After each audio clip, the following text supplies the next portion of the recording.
जोहार गे जोहार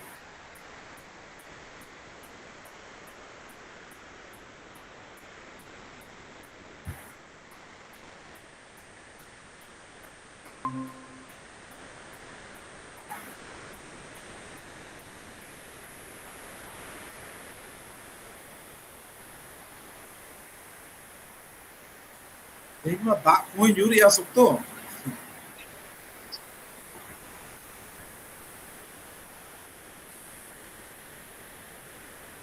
आले से तो बाय दागे गंके ᱵᱟᱭ ᱫᱟᱜᱮᱜᱼᱟ ᱟᱪᱪᱷᱟ ᱱᱚᱛᱮ ᱢᱟ ᱫᱟᱜᱮᱜᱼᱟ ᱴᱟᱴᱟ ᱥᱮᱫ ᱫᱚ ᱫᱟᱜᱮᱜᱼᱟ ᱡᱚᱦᱟᱨ ᱜᱮ होय होय आले नते डुंगरिया प्रखंड से तो बाय रे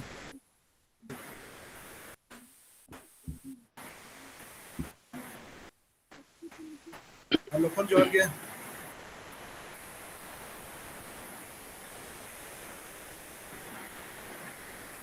ᱦᱮᱞᱳ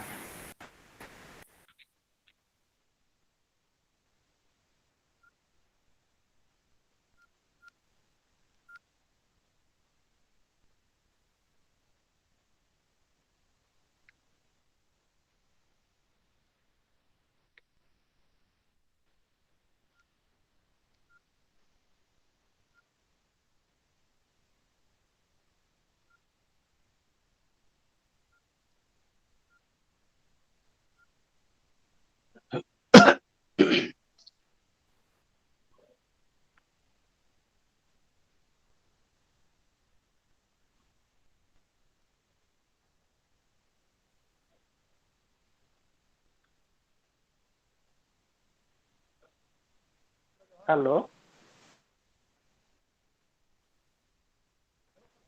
सॉरी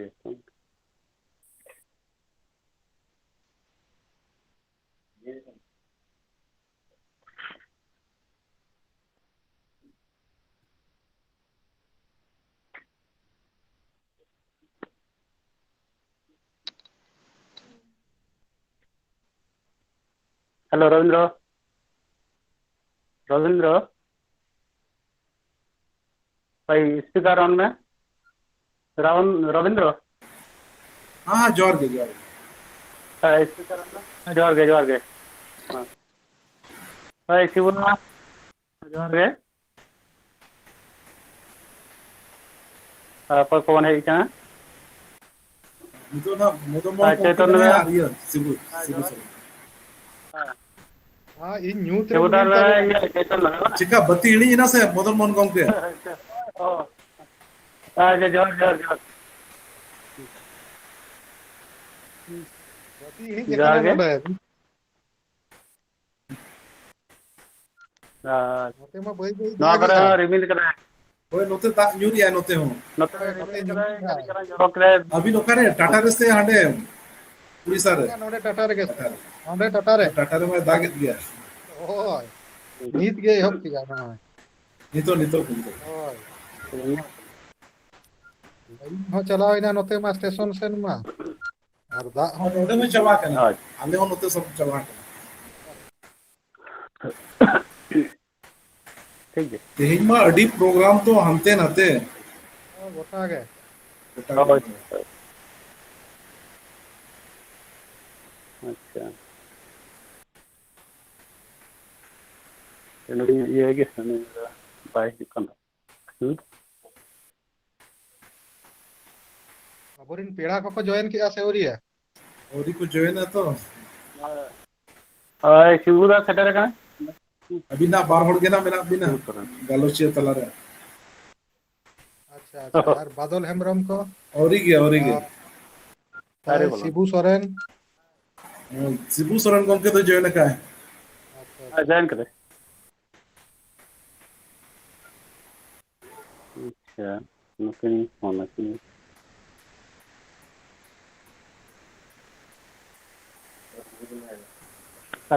लाइव बना एहो बेना अपन ना चला से अरे होगा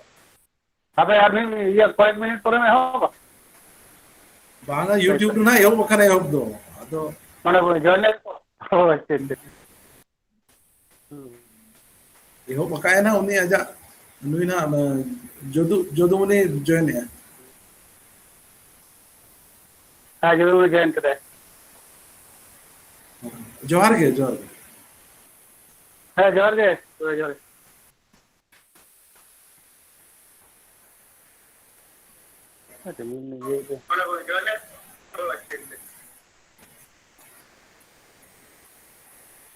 onte iye agun kasan ona kira note side में जोहार गे ba ari note na अचूर कना ताम बागवान से तो जड़ी महादेव बाय बोलो दड़े अच्छा बाय बोलो दाड़े कना phone ho jate onte ma da jari dai गोटा के बड़ा ना मुश्किल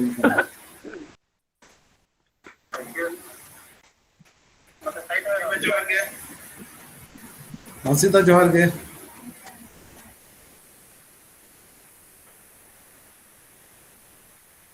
ba cha na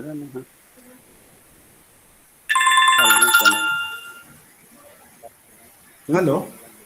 hello ji हाँ बोले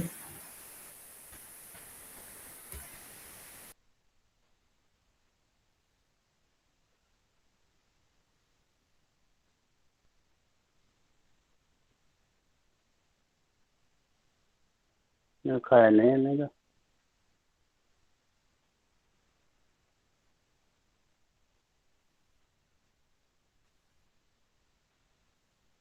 banyak kan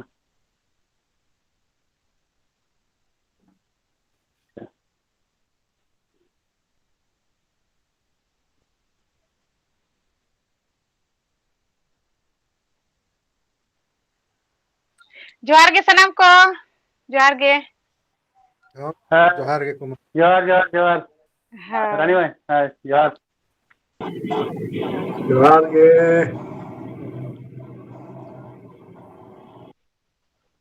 रेणुका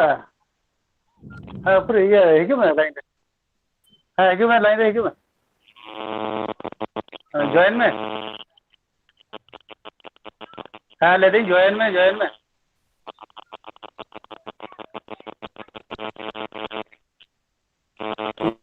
टाइम बजाओ ना हमारे तो मेना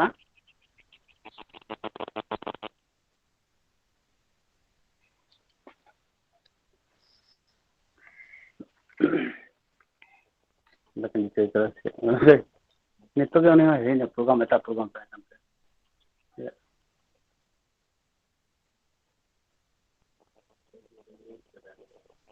आदो इन दो टाइम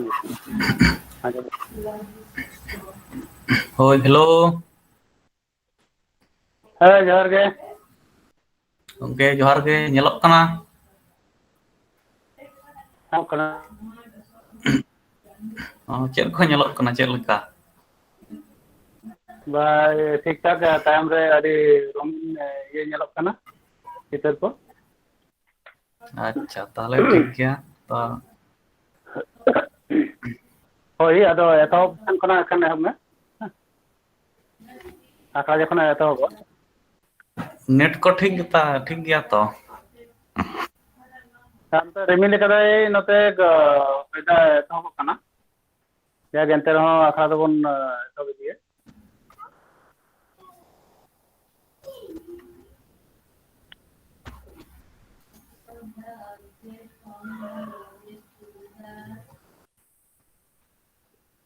एतहब तक अभी एकदम नोडे कि नोडे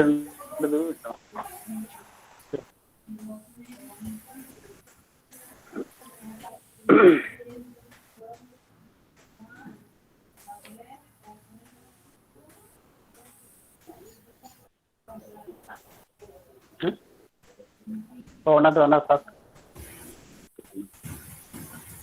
रूपचंदा बोलो है ना 5 मिनट हां हाँ रूपचंदा जोहार गे चुपचाप जोर अजे सिद्धू जोहार गे kan onta aro tamra mai babu teki nakan ha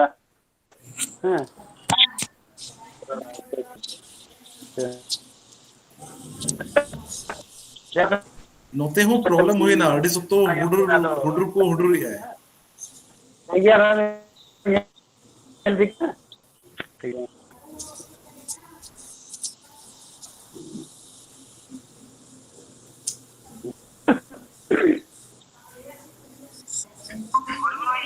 Good evening.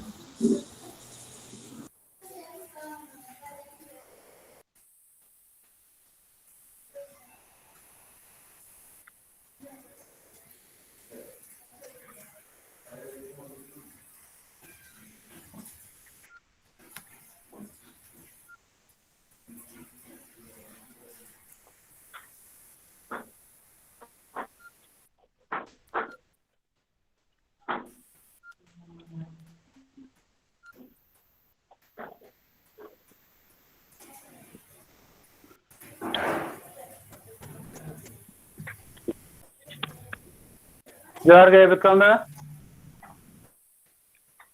Hello यहाँ हम तो जान रहे हैं ठीक है हम तो जान रहे हैं और होना ये संकटे करने को हम Okay, जोहार गे जोहार गे जोहार सगुन हुल माहा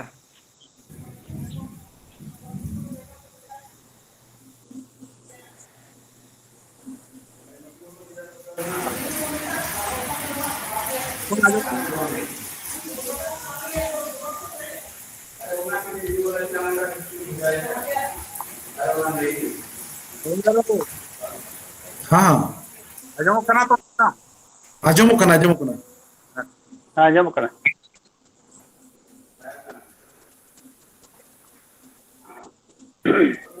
उना दा उना हुडुर बिजली खातिर ते अड़ी उना बांग को बोलो दाड़े कना दा खातिर ते हां हां होय तेल के लिए बराबर दा मा सगुन गे यार चलता होय दा दो सागुन गया अदो नेट करे ओए नेट रे प्रॉब्लम कना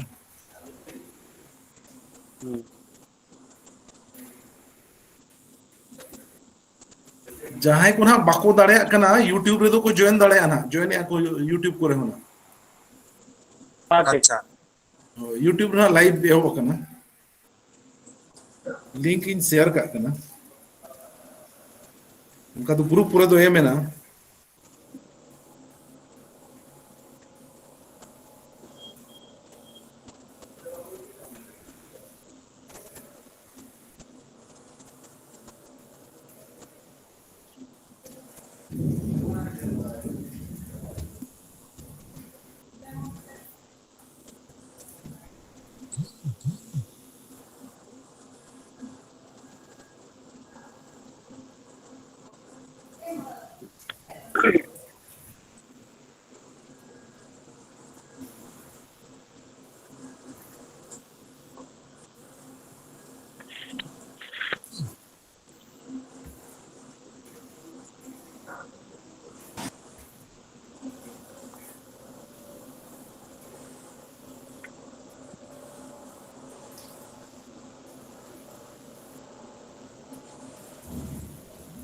पुणे तो जोहार के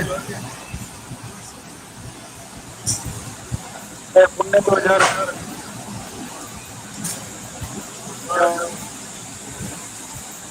हाँ जो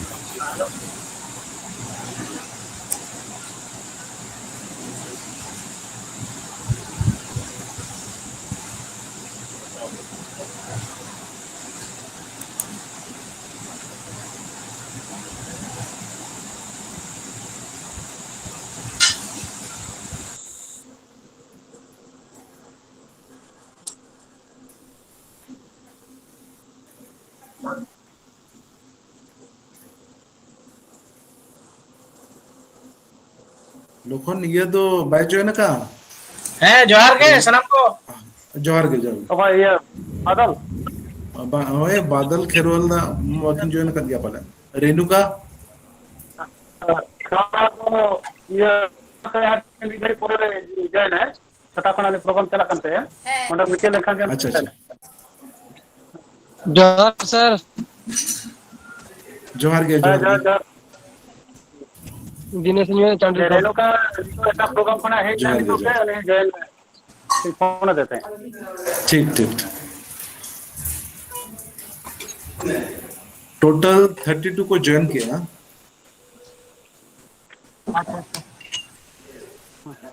नोडे अबरेन महादेव दा आरी जयना अच्छा बदलिंग फोन आया का बदल फोन भाई लगा कना ठीक है मां बेटो मां नोडे खबर कर पाने कना 7:05 के हुई कना और 5 मिनट गान दबन तंगी दाड़े को हाय हाय सर हालिन दाखिल लिंग नहीं जोहार सर जोहार जोहार गे जोहार गे जोहार जोहार सर इन लुबिन ले या हां जोहार गे जोहार जर जर जर जर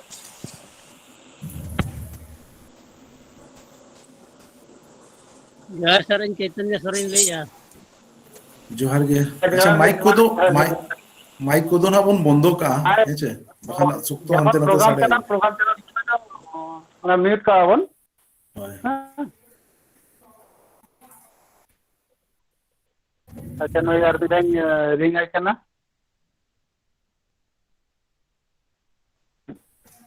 ठीक है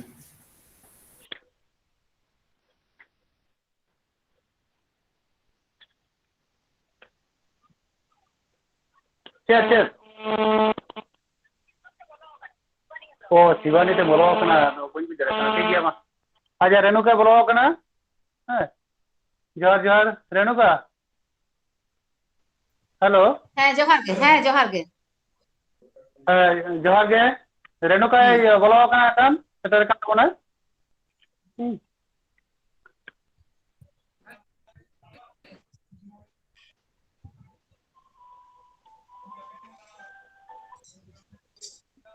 हाँ हेलो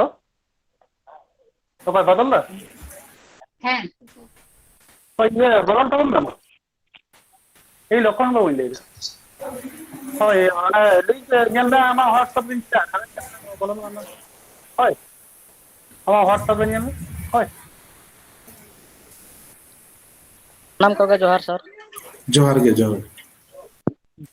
होय बदल ना बोलन कना kan ठीक है 2 मिनट बदल दा कटे बन तंगे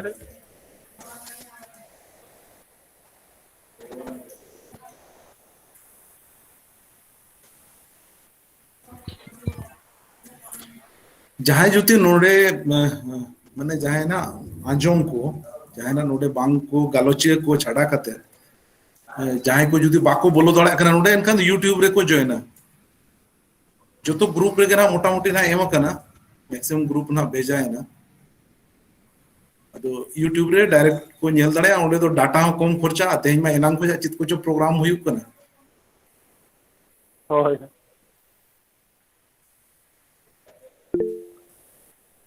अच्छा ताले ए रविंद्र तो गान बजाबो ना ताले एतो ठीक है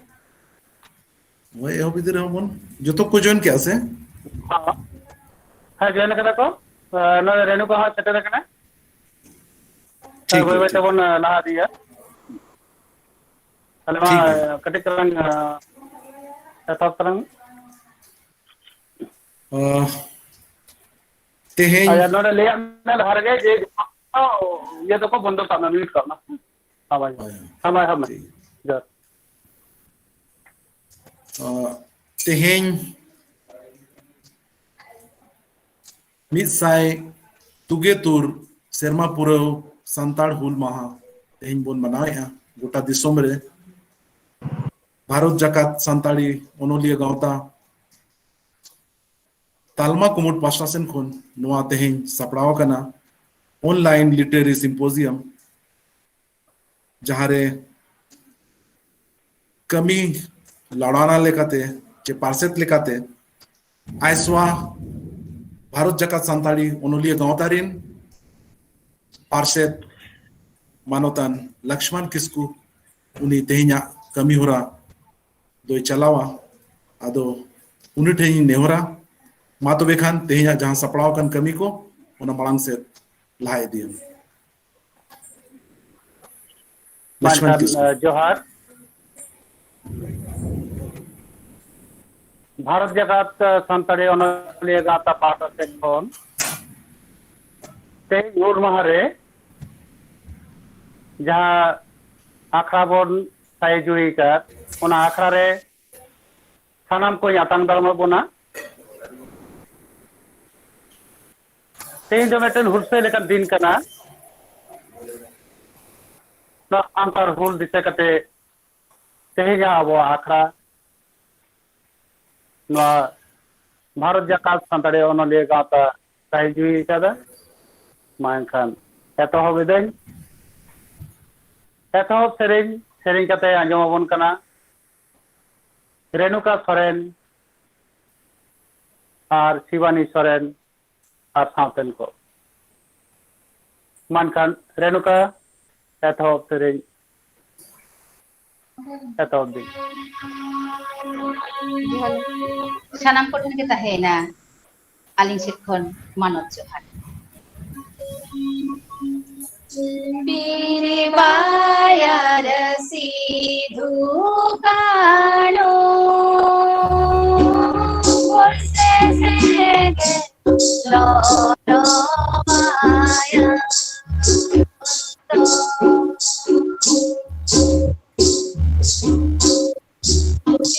Biribayar sidhu kano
network problem ना जाने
जोहार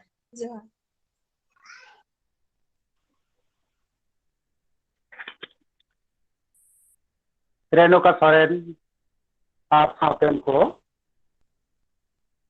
तेज एतहब सेरेन बना को तेज पेगेल जोर सिदु कानु चांद भैरव कुंडो जानो साथे आरो जहां सान्ताल हुरन वीर बनते को उनको जगह परायनी रे नवा सेरेन डालाव काते उनको ᱧᱩᱢ हालांग काते एतहबना तेहेजा अबवा नवा सान्ताड़ी आखड़ा जहां दो तेहेज हुल माहा दिसे काते बोन ताही जुहे कदा मानखान नितो आतां दाराम कथा रॉर ताबोनाय भारत जाकात अनलिया गावता रेन माते सुत्रेत मानतान रविंद्रनाथ मुर्मू गमके मानतान रविंद्रनाथ मुर्मू गमके आतंक धर्म में बार कथा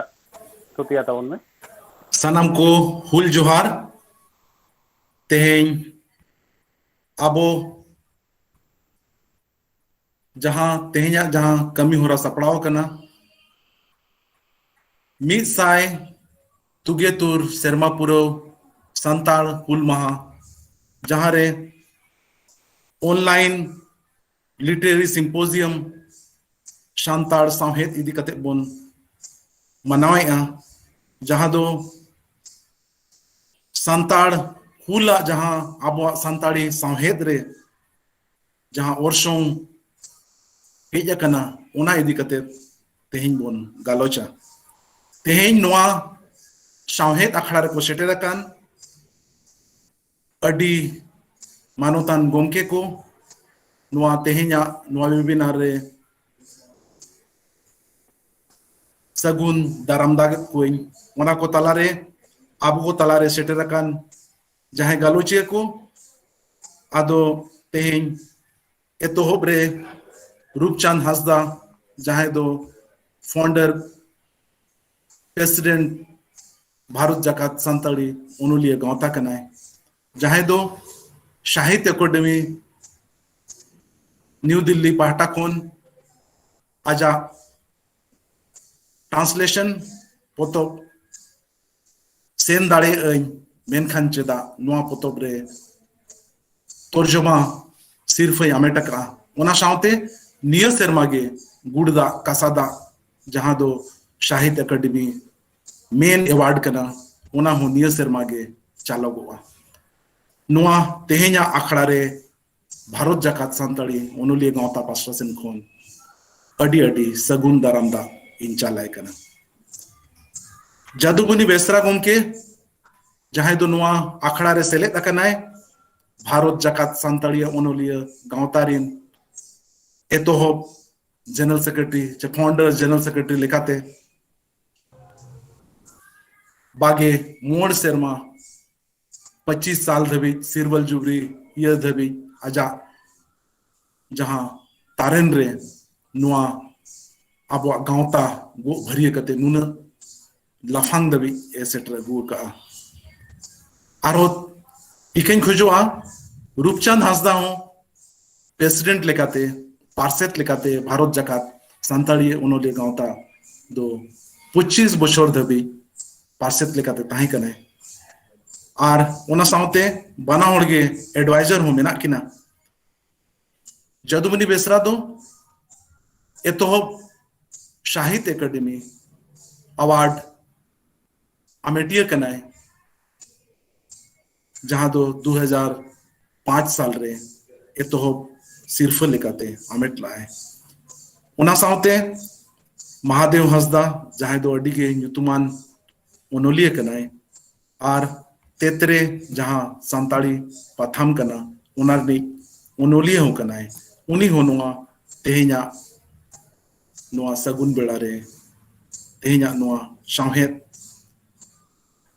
सिम्पोजियम रे सगुन दारामदा इकनी उना सावते अडी मानोतान ओनोलिया ड्रामा ओनोलिया मानोतान सिबू सोरेन गोमके जहां दो आयमा ड्रामा पोतोबे ओलका आर आजा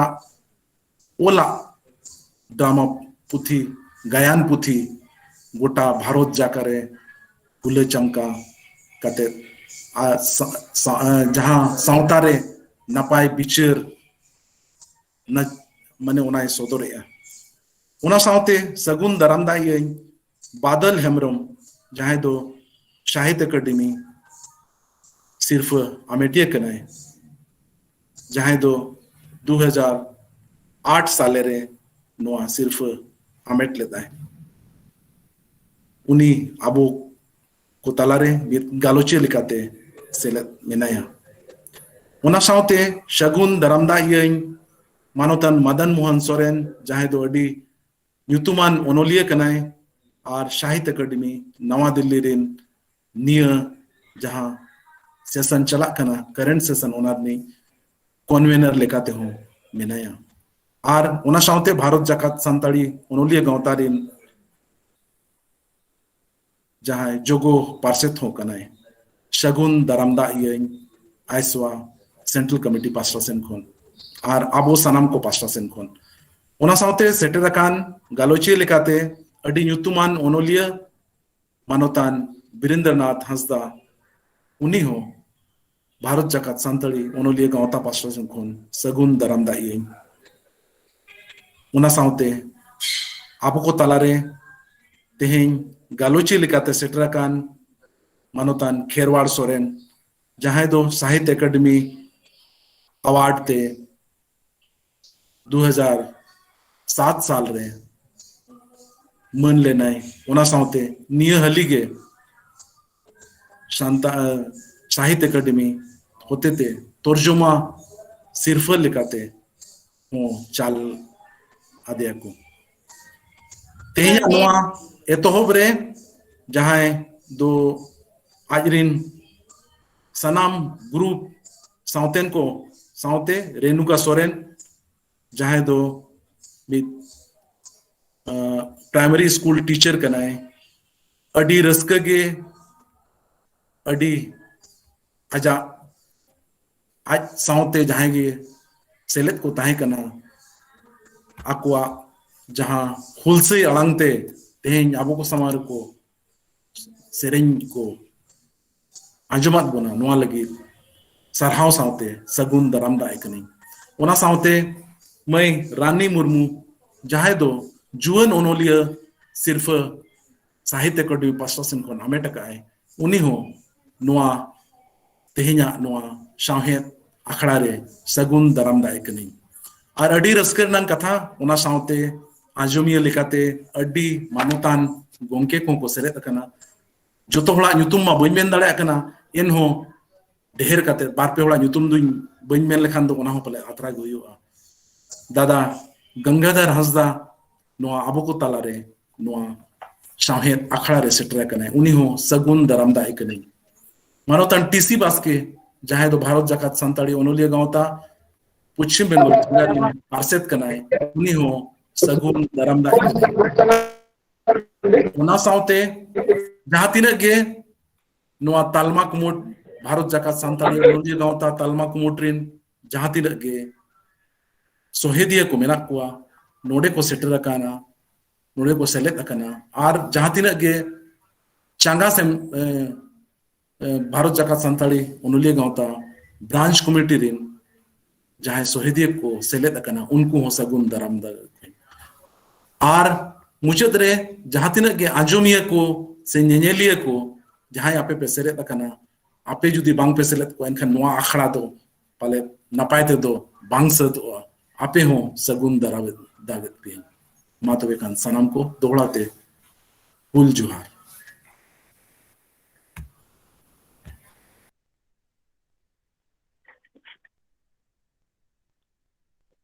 आंजम केदा बोन भारत जाकात ओनोलिया गावता सेरमाते सुते मानतान रविन्द्रनाथ मुर्मू गमके तेही रेन जहां पेड़ा को सनाम को आतंक दाराम के मोना ओना साथ जहां तीन इंजीनियर को मेना को सनाम को आतंक दाराम के को ताबोना जगह नितो दो ताले आखड़ा से बोल बोला लेंगे जग तेही माने मिट्टन हॉर्मो मायाम लॉलक कान लेकान दिन तेगेल जून तेही लेकान दिन रे सांतार को जुमित कते लड़ाई को एतहब ले तहिया भगना दिही रे मायन खान तेही आखा माने एतहब कथा ले आंजम बोना ᱧᱩᱢ ᱦᱟᱞᱟᱝ ᱚᱱᱚᱞᱤᱭᱟᱹ ᱯᱟᱹᱦᱤᱞ ᱩᱛᱟᱹᱨ साहित्य अकादमी अवार्ड ᱧᱟᱢ ᱟᱠᱟᱫ साथ नोआ ओनोलिया गावता बेरे राकाब रेन मारांग गाफुर और नित रेन एडवाइजर मानोतान जदुमुनि बेसरा गमके दूदला के नोआ आखड़ा से मानखान बेसरा गमके नोते सदर ताउन में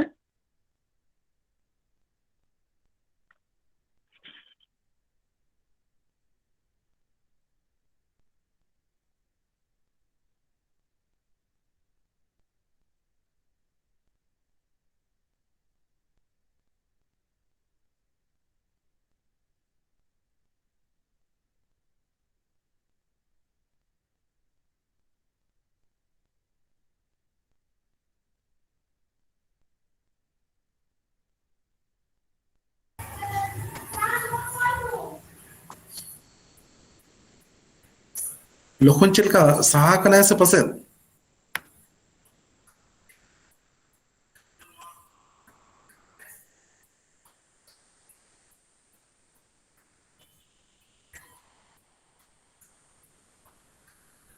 बा मेना गया मेना गया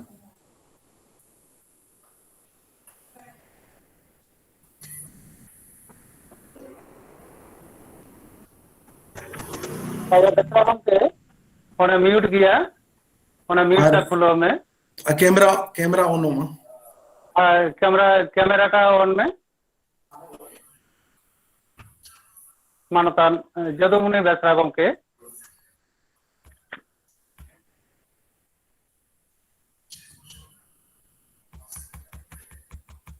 मानवा आखड़ा से सदर तौन में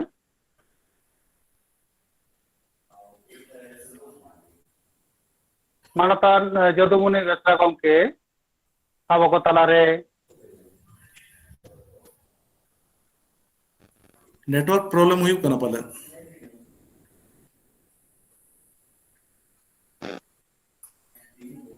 नितो लिया ᱧᱚᱜ मानतान जदुमुनि बेसरा गमके मा सेटर तौन में पाले प्रॉब्लम हो कना ताए टावर डिस्टर्ब दे तो अच्छा मैं ओ ना सेटर तलारे दिशा को नपन है जे ना ओनाते अच्छा बन अच्छा हां हां जोहार जोहार नित इन रोड़ा तो होय होय होय मनतान पाक्षत गुमके लक्ष्मण किसको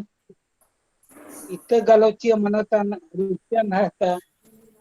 फुल समाज गालोचिय को मनतान महादेव हस्ता बादल हेम्ब्रम मदन मोहन सोरेन हिरवाल सोरेन शिबू सोरेन और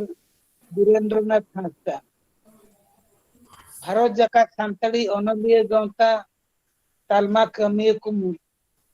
पश्चिम बांग्ला उड़ीसा झारखंड बिहार दिल्ली आसाम पनत कमिय कुमुर सोहेद को और तेहन गूगल स्मिट रे सेलेद अकान सानाम परसी सहेद दुलहड़ी को मारांग को दो मानव जोहार और हुडिंग को दो दुलड़ थुम और थुमिन चालती कना तेहन दो पेगे जून फुल महा मिडसाई तुगेतुर शर्मा लहरना कथा इंग्रेज सरकार महाजन जमीदार को नाहाचार कोचलन विरुद्ध रे सांतार को लड़ाई लगी तेहना दिन रे सिदो कन्हू तकिना अयुरते किरिया को हताव लेदा जुलाई 7 1855 साल रे केनाराम भगत और महेश तारुका मा गोज कते लड़ाई सेंगेल गोटा दामिनी कोरे को लगाव लेदा पाडेर कुलारनी साम पारगना गुरभा माझी सुंदर माझी हड़मा माझी बिरसिंह माझी आयमा नोकान माझी को अयुर तेर नोआ फुल सेंगल रे को खादले लेना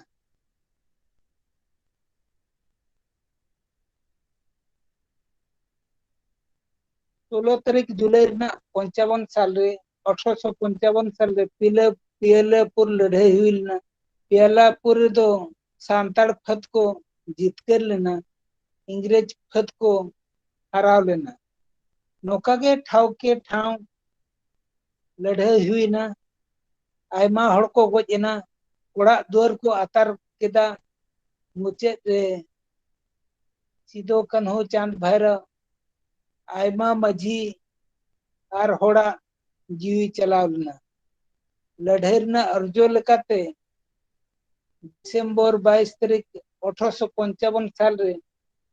सांताड़ परगना बनावना नौका के Aima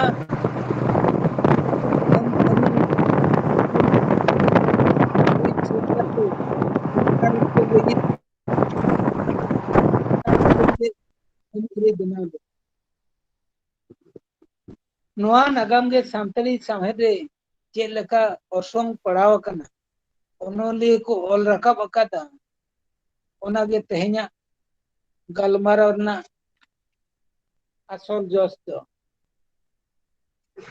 samhay debo nyela mane turui gotang his e hormo hating jeleka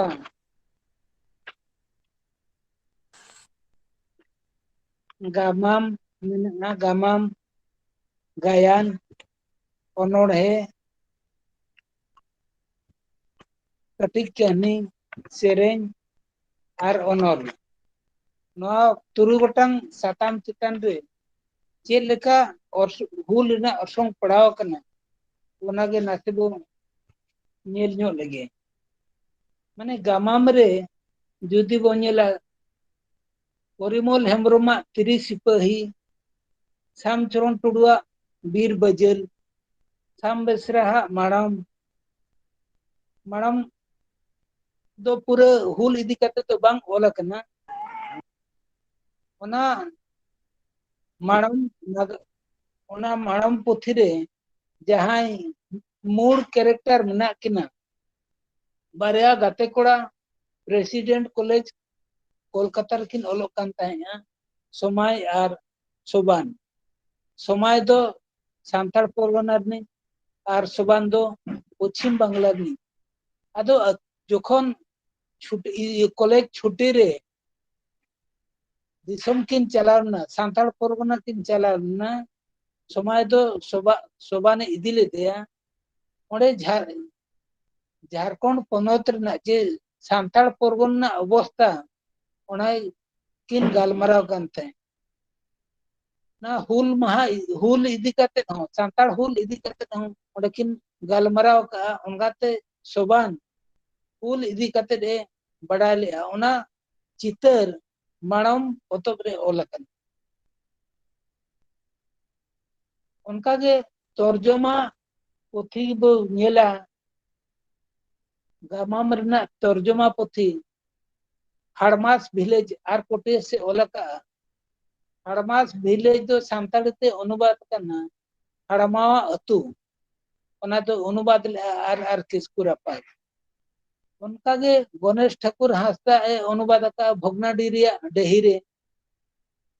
Bangla उपन्यास ओल लिया पांचू गोपाल भातुड़ी आर हो उनका के मिन गामाम मेना महास्ता देविया सिदो कान्हुर डाके चंद्रमोहन किसकु ओना तो अनुवाद का सिदो कान्हु तकिना होते इnya बड़ाते गामाम दो नो तुरु गटang गामाम सांताड़ी ते नेमक कना आर हो मेना गया पाले इnya बड़ाय बनु नित दो चला नाटक से गायन से कलीराम सोरेने ओलका सिदो कान्हु नाटक सिदो कान्हु ओना दो 1968 रे छापालना टिके रापाजा आरा पियलापुर बाबूलाल मुर्मू झाड़गाम उनिया सारजम ढेरुआ पंडित रघुनाथ मुर्मू सिदो कान्हु सांताड़ हुल सेरी धर्म हासदा अंग्रा सेंगेल आर कटिक ज्ञान को तो हुयु कना दुगय टुडुआ हुल सेंगेल गौर चंद्र मुर्मू गुरु आंचार आर रेडियो गायन पियन नामका जोदुना टुडुआ तर्जम गिरे परिमल हेम्ब्रमा हुल दिलीप हेम्ब्रमा बजेल नोआ रेडियो गायन को तो माने पत्रिका रो छापा हकन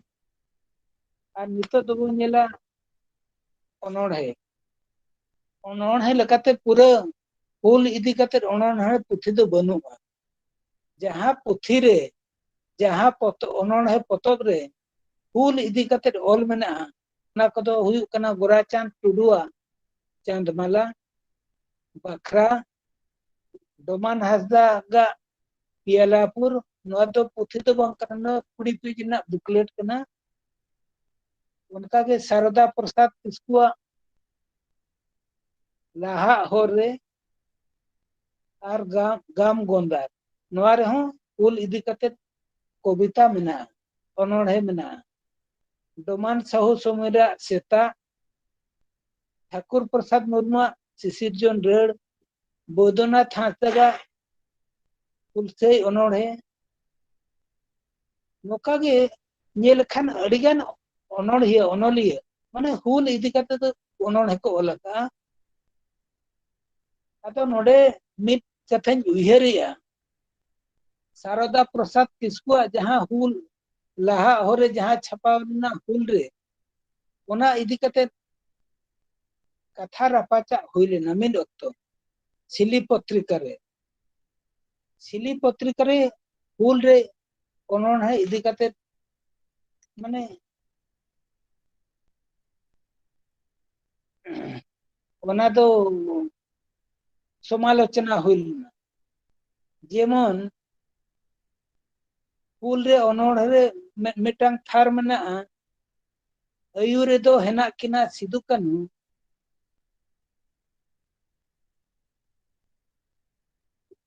अयुर रे दो हेना किना सिदु कानू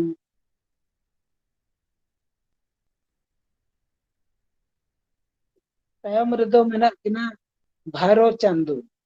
उनका के डन लेका को जेमेट ओना राजो को दो ने नहाचार तीन दिन को साहव आदो नोडे जहां सिदु कन्हू सिदु और भारो चांद नोआ इदी कते हो समालोचना हुइलना सिदु कन्हू बांग कते कन्हू सिदु चांद भारो बांग कते भारो चांदू और डन लेका को जेमेट बना डन इदी कते चेता onolhiya डन वर्ड दो व्यवहार के ओना इदी कते आयमा कथा रपाचा हुई लेना onte तो बन चला कना दिसे है जिनतिंग दे किया आयमा जर्नल और मैगजीन रे उल इदी कते onolhe ओल कना जेमन ओना जर्नल से मैगजीन को तो हुई कना होड़ संवाद पश्चिम बांग्ला तेतरे सिली जुग सिरिजल जुग जारपा मंतार उल संवाद रिमिल आर हो आयमा पत्रिका रे उल इदी कते onolhe ओल कना onolhe उना ओल कना नित हो ओल कान गया नवा onolhe को जहां को रका उजु कना उनको हको ओले गया अदो इnya मेन दो माने onolhe संकोड़न छापारना लगती मोनेया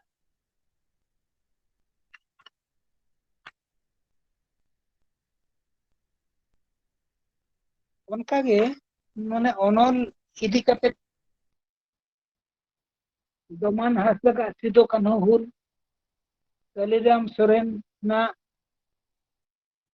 सिदो कान्हू लेते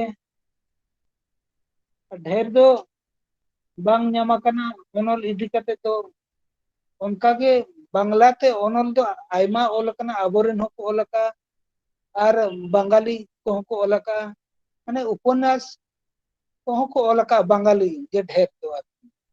इंग्लिश ते मको ओलका के और बांग्ला ते हको ओलका हिंदी ते हको ओलका उड़िया ते हको ओलका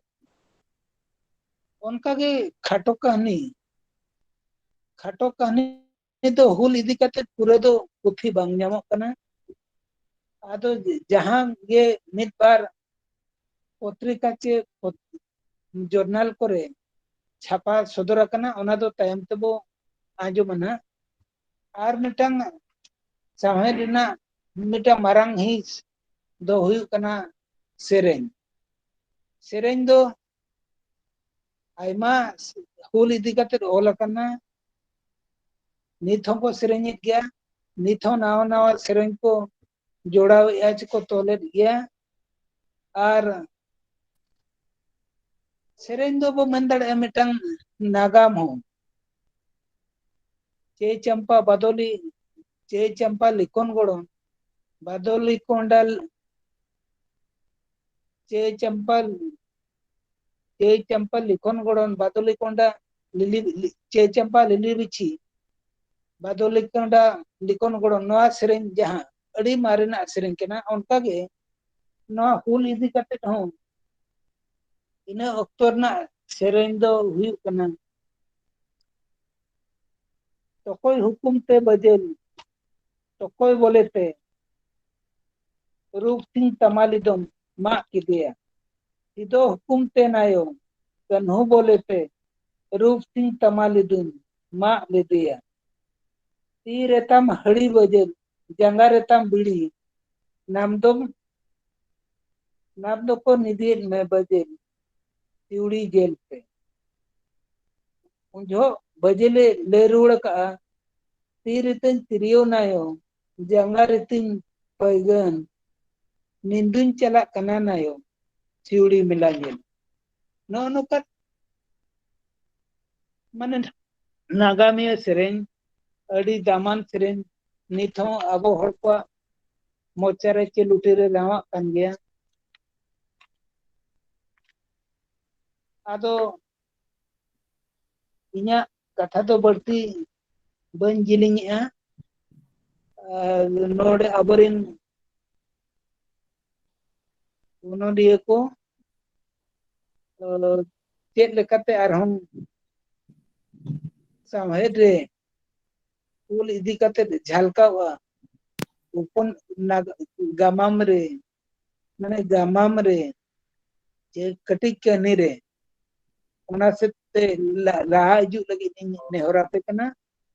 आर नवा को साताम चितान रे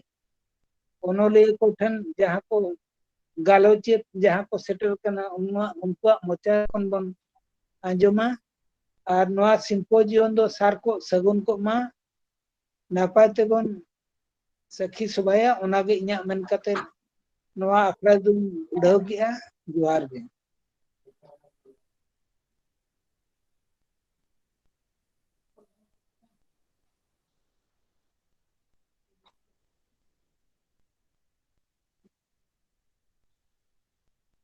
लखन बाबू इnya कथा तो मुचेत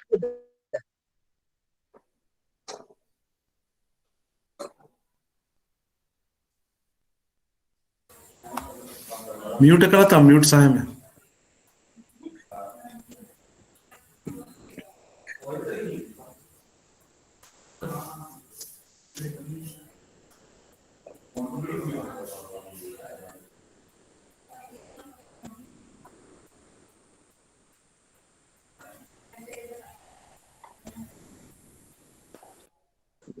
उच्च ना म्यूट उच्च हेलो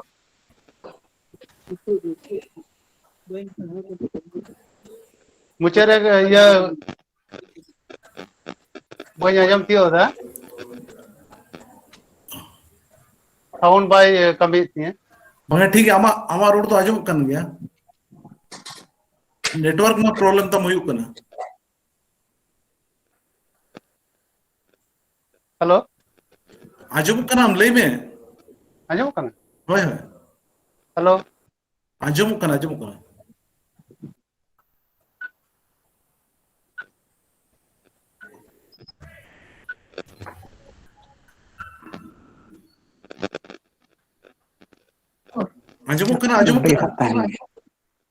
tahan mak node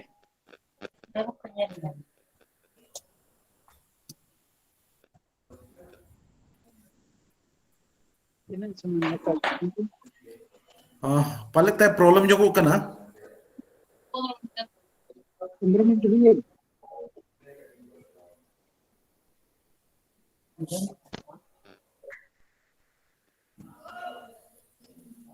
लोखन ले में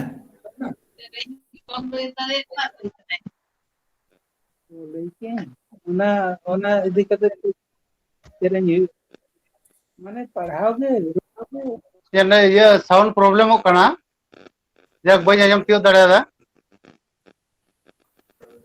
हाँ ले में मुचत क्या ना गमके आदि दामान कथा ले आंजो ओना ओना लेकाते भारत जकात अनलिया गांता पाठा से खन आयमा सारहाविन चालाय कना मान खान बेसरा गमके गुण मना जोहार नितो दो गलमराव लगी नेहराय कना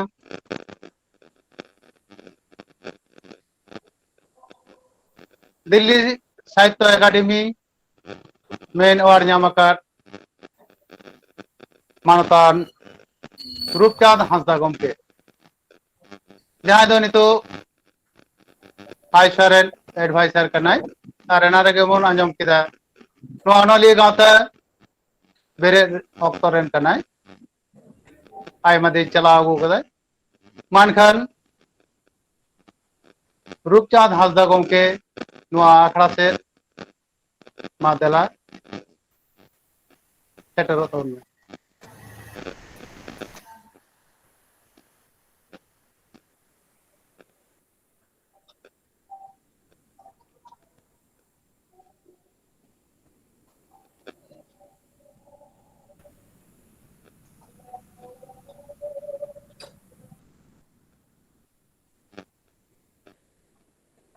म्यूट करना रूपचंदा म्यूट करना तम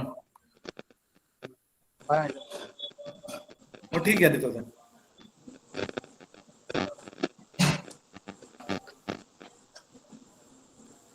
सनाम को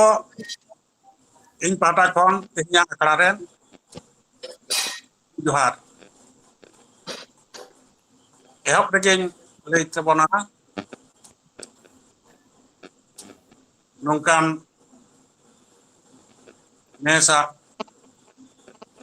दिन कलम नय पासे मा धरे चला कान कोरोना आजार रे आदि उतर आयमा अनलिया एमन को से एटा और को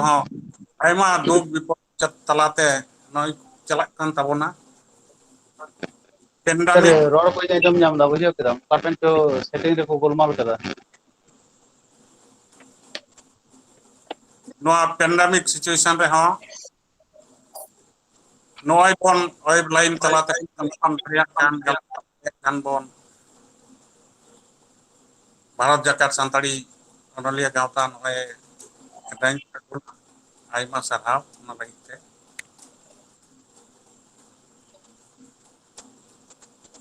मानतान नोआ अखड़ा रेन सभागम के एहब रेगे जोहारिन चान तबना और सरहाव हो ओना सला रविंद्रनाथ मुर्मू जहां तो जीएस कान तबना नोआ अखड़ा भागी भावते नोय सब रकब काट तबना अरेंज काट तबना ओना लगिते आपे जहां को पे सेटर आयमा हुल जोहार हुल कथा लई लेखान गे हरमो मायांग हुले चमका गदक लेका बुझाव गदक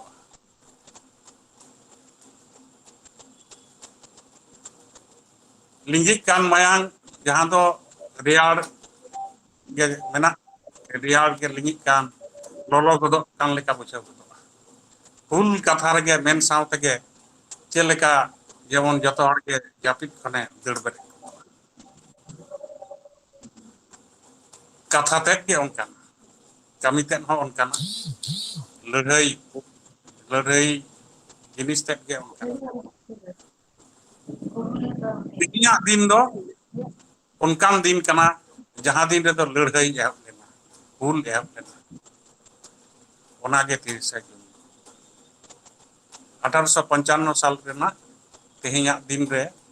हुल को होहो लेदा मेन दो हुल एहब लेना आदि होड़ा बारपेर कम कथा आजम रहे ये 7 जुलाई खन असल हुल दो एहब कना मेनकान नोडे हेज जावरा काते सातजम गिरे तलाते गिरे काते नोडे जे नय को हेज जावरायना आर जमीदार महाजन को इंग्रेज सरकार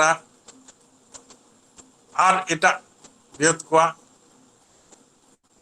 नाहाचार खन दुगो लगी क्रिया को आतंग लेदा ओनागे मारांग कथा नुना उन दिन रेना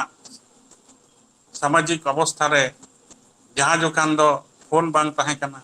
जहां जोखान बिजली बांग तहे कना और डहार बांग तहे कना बस बांग तहे कना ट्रेन बांग तहे कना उनकान अवस्था रे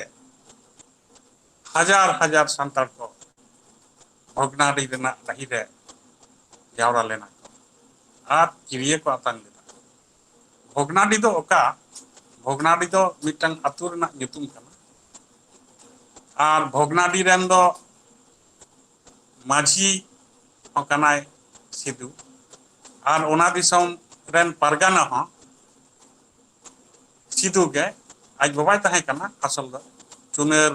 ᱯᱟᱨᱜᱟᱱᱟ ᱠᱚ ᱢᱮᱛᱟᱭᱟ ᱪᱩᱱᱟᱹᱨ ᱯᱟᱨᱜᱟᱱᱟ ᱫᱚ ᱚᱞ ᱨᱮᱫᱚ ᱪᱩᱱᱩ ᱢᱩᱨᱢᱩ ᱵᱟᱝᱠᱷᱟन ᱪᱩᱱᱟᱨ ᱢᱩᱨᱢᱩ को ओला उनी दो चुनर पारगाना पहिला अवस्था दो उनका गे तहें कना जहाना गे अबुआ शासन आरी हुई से उन्नति रेना हुई से सामाजिक विचार आचार हुई से जहां रेना गे हुई समाज व्यवस्था तहें कान तबोना समाज तंत्र तहें कना समाज रेन हड़ गे को चलावा समाज रेन हड़ गे को बनावा आर ओना लेका तेगे ताहले खान दो अबो जहां लगित के बन मारांग रन कमी लगित खान ओना रेन लीडिंग पार्ट दो कोई हां बन मिताया कोई तो हताव ओना रेन दो ऑटोमेटिक पारगाना को माझी को ओना गाते के बन देला को आर ओना लेका तेगे नुकु के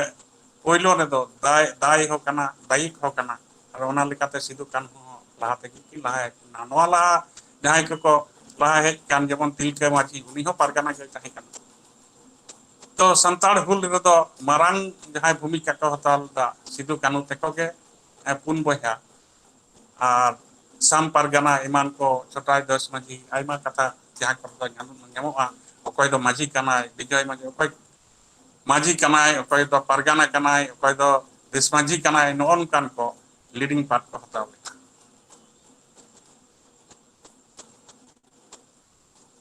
ᱥᱟᱱᱛᱟᱲ ᱦᱩᱞ ᱱᱚᱣᱟ ᱫᱚ 166 तमो 167 तमो आदि हर को ऑलटा 167 तमो मेन लेखान दो बार रकमा मत ओना दो हुई कना जहां शर्मा हुल एहब लेना ओना हम लेखा लेखान दो 167 गे हुई कना आर बंखान ओना बाद आते शर्मा पुरेव मेन लेखान दो शर्मा पुरेव कान दो पुरेव केदाय तार माने 166 से को ओना लेखाते कान दो 166 हुई कना जहां के जहां लेखाते को मिनी अबो नोआ इदी कते दो संताड़ हुल इदी कते को आइमा हर आइमा लेका को ऑल कदा अबो इदी कते को उन जुकान रेन दो उन ओलो हर हो बाको ताके कना मेनखान प्रेस दो हेज कना खान संताड़ हुल जखन हुई लेना उन दो जहां को लहाव कान था ढेर ओलो हर को ताके कना उनको को दो ढेर ते गे संताड़ हुल दो हुडिंग में तेगे को नेल कना संताड़ जेत जेमन हुडिंग में ते को नेल को उनका के ओना होते संताड़ को जखन को हुल दा लड़ाई कना को ढेरते बरम को सेलेट कना एटा काटी जेत को तिली कामार कुंकेल हाडी लापित नोनकान को नोआ सला को सेलेट कना आइमा ठन नेलोआ मेनखान जहां को दो लटू जेत से किसण जेत कना को आइमा ठन दो जमीदार लेका मेना को प्रशासन रे मेना को से उनको रेन प्रतिनिधि लेका मेना को चेदा से उनको दो इंग्रेज सरकार लतार रे मेना को नित दो जमीदार महाजन को दो चे अबो इदी कते के को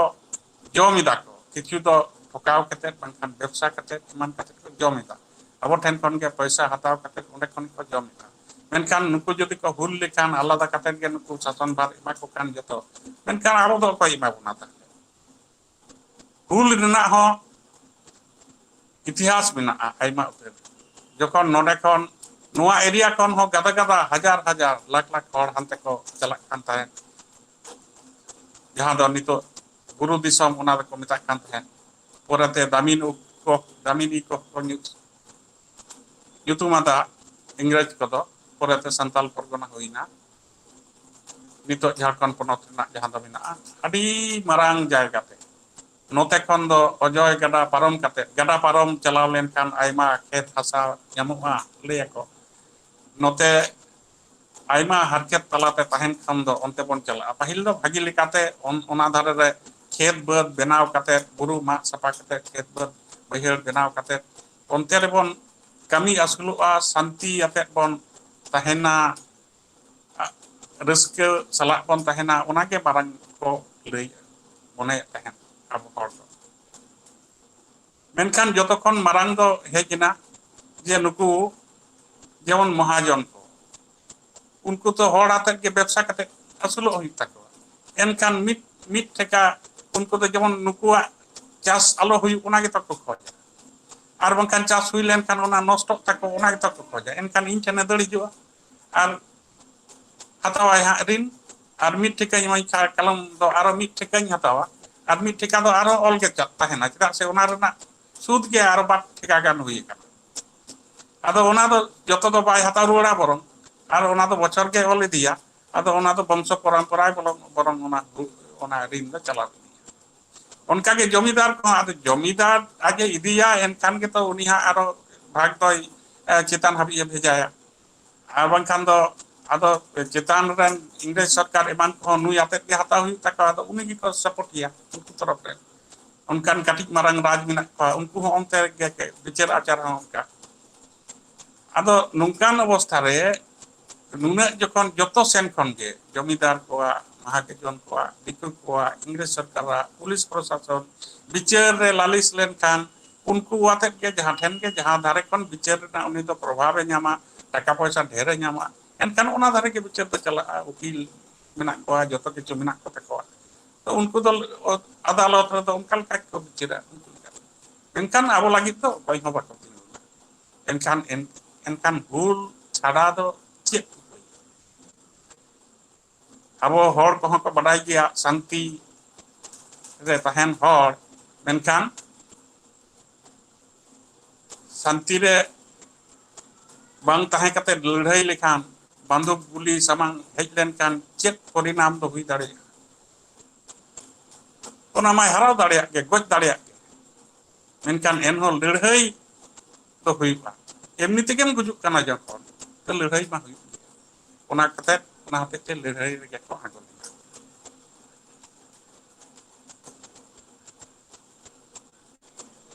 तिहिन दबन गलमाराव एक कना संताल हुल से सिदु कानु हुल रेना orsong साहेब चेतान साहेब जखन ओलोआ जहां के अबो उन्दो ओलो हर आदि कम को ताहि कान तबना जखन हुल हुई लेना उन्दो नांगडी लई के तबना एटा को जहां को उनको तो बरम किछु को ऑल कदा किछु होड़ा दो काटी सहानुभूति ताहि काना ओना काते को ऑल कदा आदि हर दो निसड़ेव काते को ऑल कदा नुकु गुंडे जंगली नुकु गुंडे डकैत कुंबड़ू नुकु को से बांगजुत नेलक को काडा लेकान हेदे हर को से असभ्य हर को बरबर हर को उन तापाम कना को ए छेपाव कना को ए सब आते हाई जान काटी निसड़ेव काते ओना उनको बरन को ऑल लेता एनहो साहेब तो आदि रकम के हुईबा बई बई ते इतिहास के नागाम के आदमी को कम ऑल लिखान के नागाम तो बदलवा हर को माने उना ना धारणा ते बदलवा मेनखान नागाम तो नागाम के असल नागाम जहां उना तो नागाम के मिना मिद दिन मिद रकम मीनिंग हर को मनेया दोसार हिलो एटा रकम को मनेया उनको हड़ा मने बदलवा हड़ा धारणा बदलवा नागाम तो एडे के मिना नागाम तो एडे के मिना नागाम ते तो चेक हुई लिना तो नवा काते तो बांग हुई काना इनेगे हुई काना इनेगे चलाव काना उन समय हुई दाड़े मिड हर दय ऑलेदा 10,000 को गयना मिड हरे ऑलेदा 35,000 हर को गयना मिड हरे ऑलेदा लाख काछा काड़ी काची हर को गयना लड़ाई रे जहां मान तहा के हड़ा गज हर म नामक कान तहे गिद्रेवा कुड़ी हपना खेत बाद रे बीर रे बुरु रे गड़ा रे सौत रे जहां मान तहा के जहां दो आदि दिन हाबी दा हो बाको नि गुमानी गड़ा रे ना आजे देन खान चेदा से डाडी काते ओंडे खन दा राका हुई कान तहे जखन डाडी काते राकावा नेलक कना हड़ा जांगे उडुको कना ओका ठेन दो हड़ा बहक रेना खुली को ठेन दो जांगा रेना ती रेना चेक को चंगा उडुको कना एनखान ओका ठेना दा बन नुया एनखान हाडे राकाब हेजना बरं चेतान रेगे बन कुया एमाना बन सामाजिक अवस्था बदल प्रशासनिक अवस्था बदल राजनीति बदल चेदा से समाज के बदल उतरेना परबास बदल उतरेना मिड रकम का परबास कान बार सेरमा धरे जहां परब बांग हुई लेना मायांग चितान रे चेतेम परब नित हो ओना हो ठाव के चलक कना ओना लेका चलक कना नित हो इटा रकम कना आयमा परब परब ओना ला एला नित समय कना इटा रकम बाहा इटा रकम कना आयमा समाज जीवन रे orson मेना उनका के साहेब रे तो ढेर के orson पड़ाव कथा मेनकान और उन समय ओलक पढ़ाव और कम नित को ताहे कना अदो ऑल साहेब रे तो ओना हते उन दो कम पढ़ाव लेना मेनकान उना परे दो बई बईते आयमा गे पढ़ाव कना आयमा सेनते पढ़ाव है नित हो जतो सेन के लुतुर बन ओडाव लेखान जतो सेन बन आजमा आयमा सेरें आयमा लेकान सेरें चेदा दरे सिदु मायांग तेदम उमेन नित लहा बन आजम किदा बजेल अतेक सेरें तीरे ताम हड़ी बाजेल जंगा रे ताम बड़ी आमदम चलाक कान बाजेल सिउड़ी मेला जेन तिने लहा नवा सेरें लेना संताड़ हुल ओना कते अडी परे बांग्ला साहेब रे बन नेला सारा दिन के रवा जेमन खुदिराम उन समय सेरें विदाय देमा एक बार फिरे आसी मेनकान नोंकान सेरें को नुना साइज माने नुना लहारे संताड़ हपन को सेरें तो कदा ओना दो बजेल ऐतिहासिक सेरें उना सेरें को जहां को ताहे कान नुसा सबन वाराबन चिली हो बांगे को तिंगुन तबे दबन हुल गया हो अतु अतु देश में अतु अतु माझी माभाजी को दिसम दिसम देश माझी पारगाना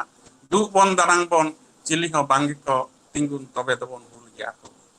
से नेरानिया नूरुनिया डिंडनिया भिटनिया पुरी याड़ा गई कदा अचल लगी तबे दबन हुल गया हो ओना सेरें को उन जुकान सेरें आते के नित हो उनका के रवाक कर नित हो उन के मिना अडी होड़ा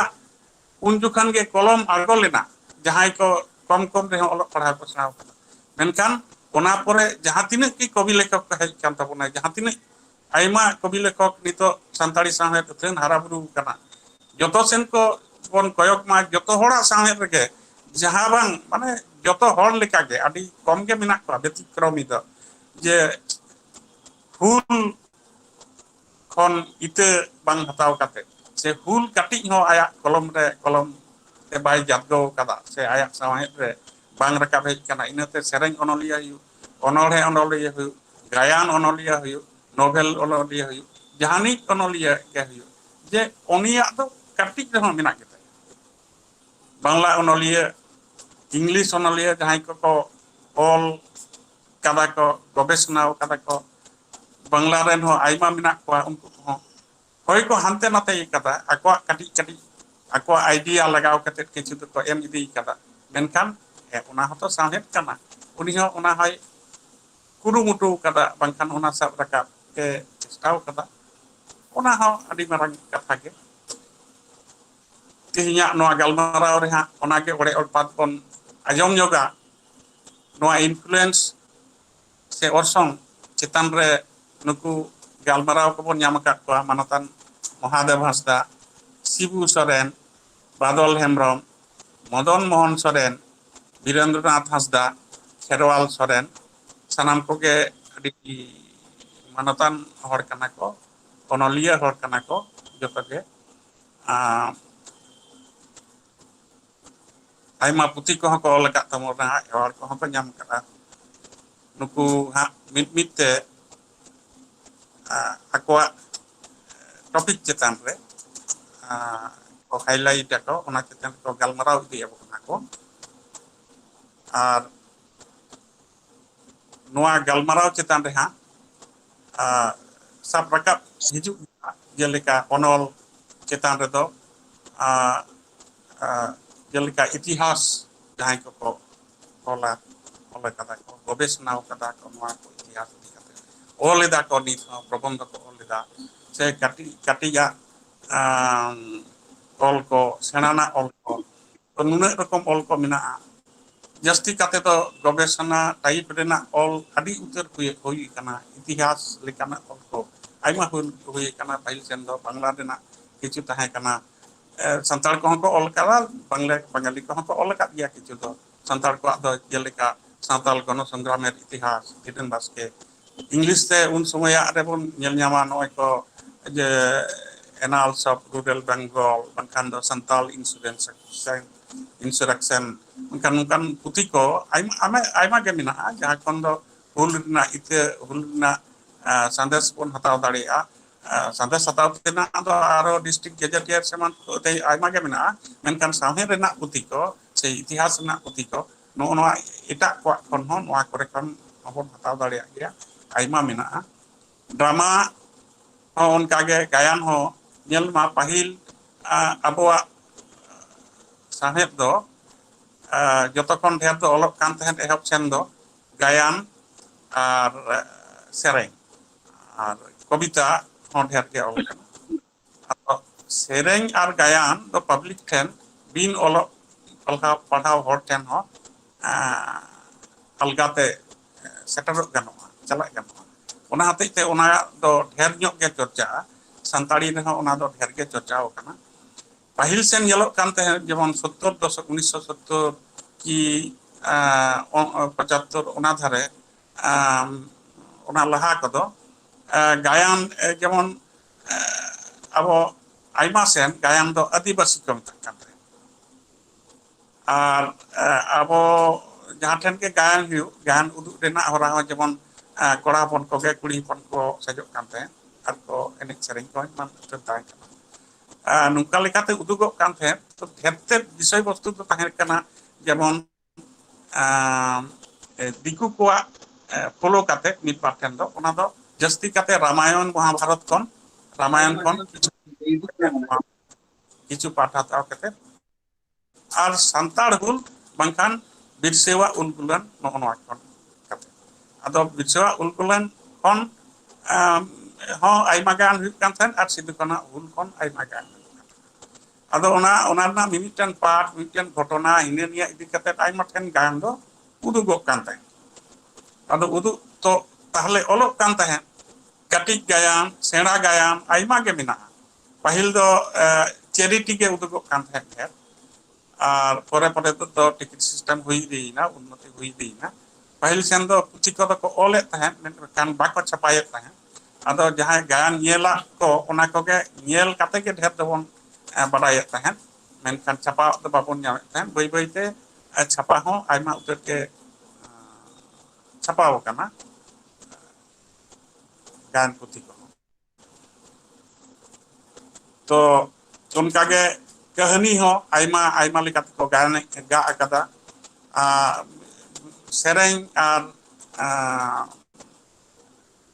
sereng ar onor he noa kinto adi sur rak kana adi sur supur sekai takin sereng onolia ar onolia banar ge onate kobi bon metakina ado aima utar onor he ge sereng ho ganoa okada do kobita kan gea okada do sereng kana angkan sereng ho okada do onor he ho kana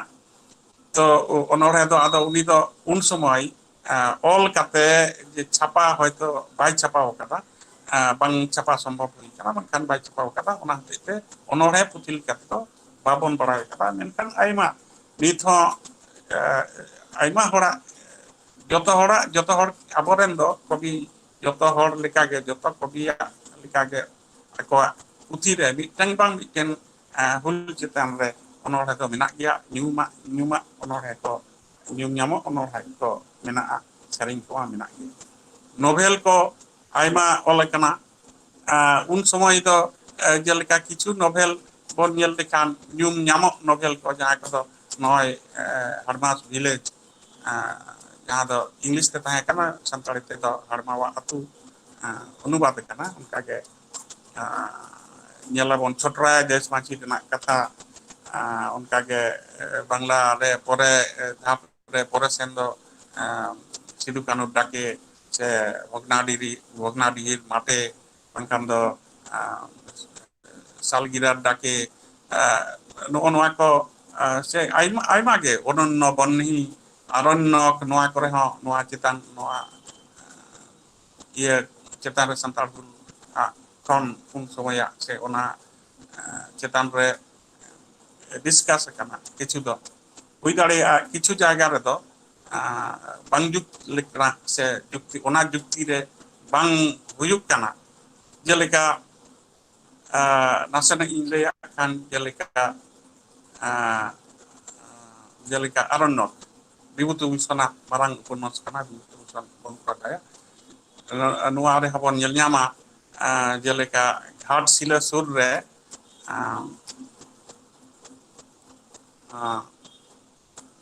बद्रुपन्ना nyutuman mitang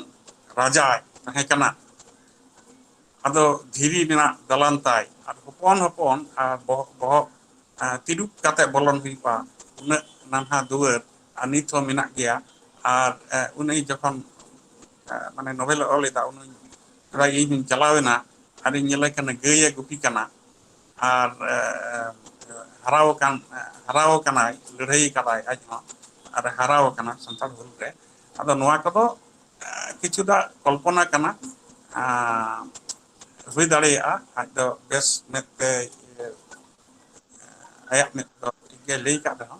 इनकान असल दो बद्रुपन्ना मेनते दो संताड़ दो बद्रुपन्ना उनका दो नितुम हो बाको नितुम हुआ संताड़ राजा हो घाटशिला सेन दो तिस उनका बाको तहे कना से नित हो गए गुपी कना उनकान घटना दो बांगे हुईबा से 55 साल रे उन रे सेलेद लेना नित हो नोआ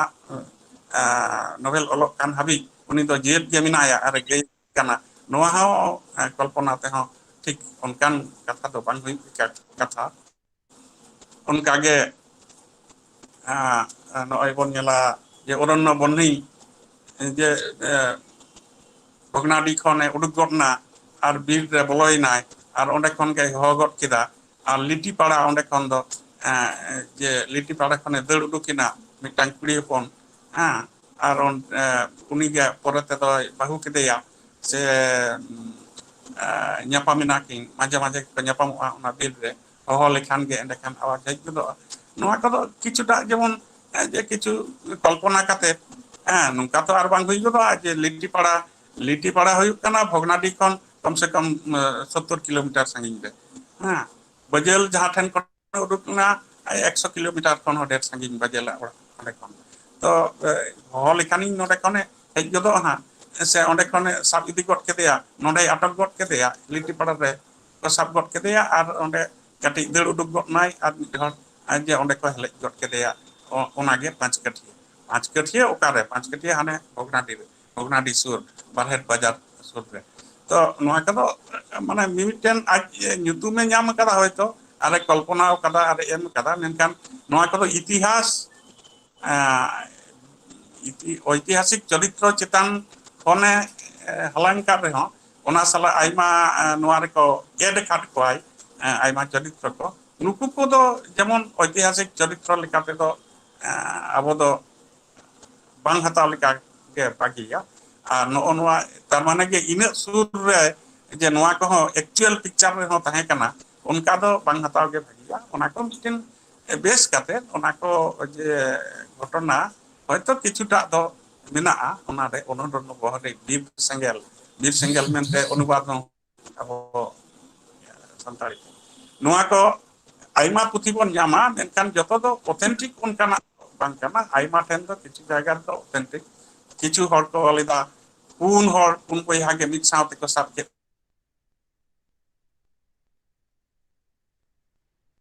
को ako do जे बाबा गोटे कना बेसते टूर गिद्रे बेसते और ओंडे खन को साब अगु केत को और उनिया गे पांच छतिया मेनते मिटिन जायगा रे को अगु केत को और पासी केत को नोआ को दो मिटिन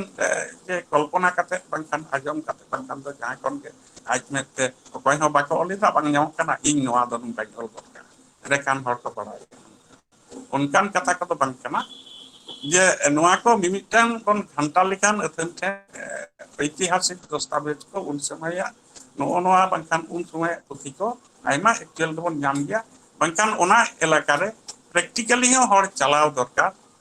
नेल हो दरकार ओना इलाका रे हर साला गलमारा हो दरकार एनखान के आर कटी कोन पढ़ाई दियोका असल आइमा इतिहास केना अदि किछु ओना एलाका छाड़ा काते हो नोआ एलाका वाते हो नोआ सुर कोरेना एलाका रे हो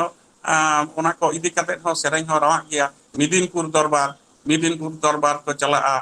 रोम झोम ताला निदे कालुकाटा दरबार को चला सिंगे निदे मिदिनपुर दरबार को चला सिंगे निदे कालुकाटा दरबार को चला रोम झोम ताला निदे नो नुकाना सेरेंग को नोआ सुर कोरेना मतलब माने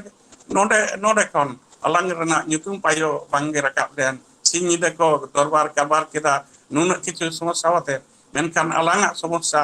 तो bangko dorbar leda bangko bijil leda enkan cek pun cikaya Kalukata dorbar un sumaya oktore jotokon marang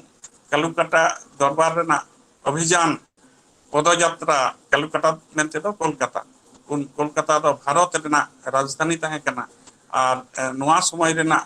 যতক্ষণ মারাং পদযাত্রা উন সময় রে নিত আদম ঐতিহাসিক को মেন गया গান পদযাত্রা দ संताल को प्रथम को उदुग लिदा जे दिसम रेना राजधानी बन जार पाया चलो नितो दो संताल हुल गोटा पृथ्वी रे भारत रे मा हेगे पृथ्वी रे चर्चा kana यूएनओ रेन मिट समय रेन महासचिव जे ताहे kana ban ki mun उनी हो साधारण सभा रे यूएनओ रेना ओंडे हो ओना इदी कते लेक्चर हुई लेना गवेषणामूलक लेक्चर उनी हो आयमा कथाय दहलेदा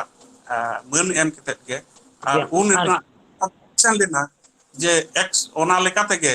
184 टी दिसम रे जहाय दो यूएन रन सदस्य कना को ओना उन दिसम रे संताल गुल इदी कते हुल से 30 जून दो मनाव हुल महा लेकाते আর মানাও কানা হয়তো যত ঠেন বাবন মানাও দাঁড়ে বাবন বাড়াই দাঁড়ে কানা এনখান মানাও কানা ইউএনও রহ মানাও কানা অক্সফোর্ড ইউনিভার্সিটি রে মানাও কানা সে গবেষণা কানা উনকা কে আইবা ঠেন গবেষণা কানা আর চর্চা কানা আর দিসম হর নিত তো বাড়াই দা নোয়া ইদি কতে উন না নোয়া হুল না সেরেং ko যত জাহাই দো নিয়ালাবন যে বুরু পারম খন মারাং বুরু পারম খন सानताड़ी सादा कागज ओटांगेन दो आजम में से सिद्धू आतेन में से सानताड़ी सादा कागज कथाय रोड़ा सादा कागज हो कथाय रोड़ा एनखान ओना आजम हुई बड़ाई हुई चेक दो मीनिंग ओना रना सरजम गिरे जेलका कथाय रोड़ा सरजम ढेउरे कना तो ढेउरे हो कथाय रोड़ा एनखान ओना रे जहाय दो सहायक को तहना सहायक नोआ रना हो ओटांग हिजुक कना उनी हो रोड़ा सिद्धू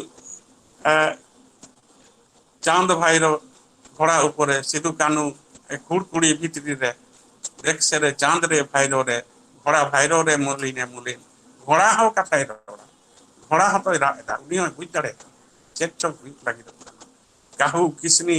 जतोगे कथा को रोड किदा नुना मारांग लड़ाई नोआ तो ओनाते आइमा हरि को मेना नोआ तो लड़ाई तो बन kana गनो हत्या गनो हत्या जतो गज इदी कमा खाली गज जतो सेन गज मायांग चेतान रुमिना और बेनावना संताल दिसम संताल परगना अडी उतर के नोआ साहेब रे मेना बाड़ाई रेना बन टाइमा और आइमा कथा बन आजमा इन दो हब केता बना मा सनम को गुण मनाव और मिथाव गुल जोहार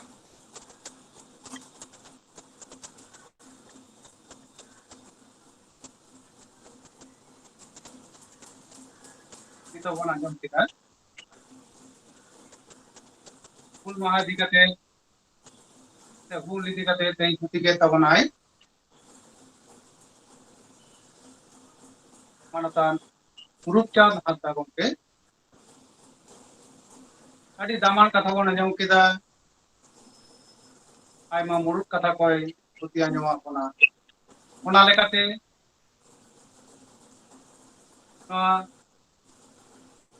आयशा पाटा से खवन आयमा सारहाव और गुण मना जोहार इंचालाय कर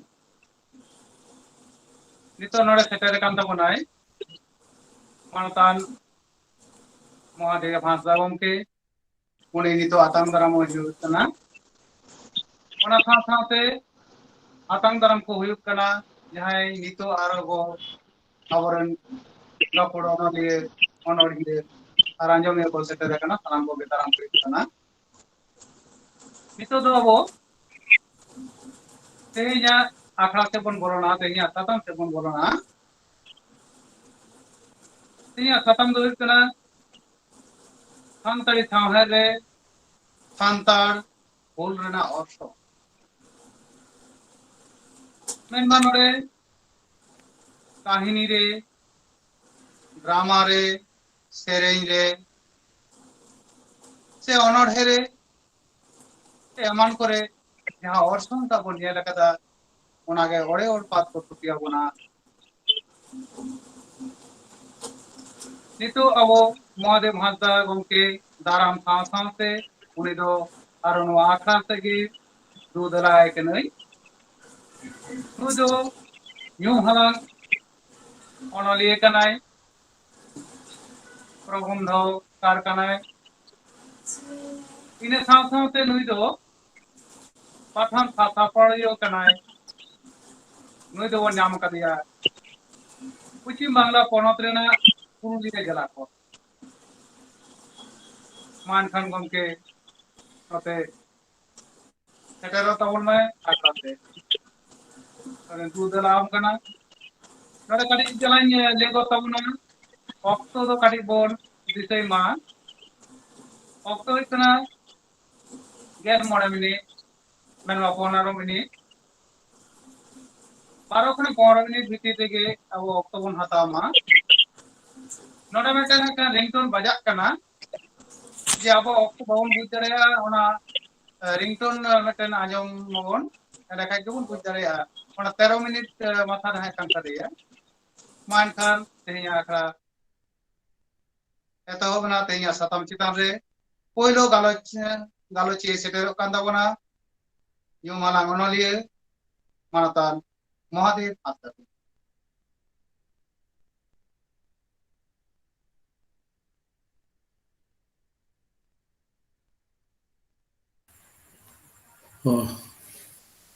म्यूट कना ओना अनम्यूट कते दिन लेया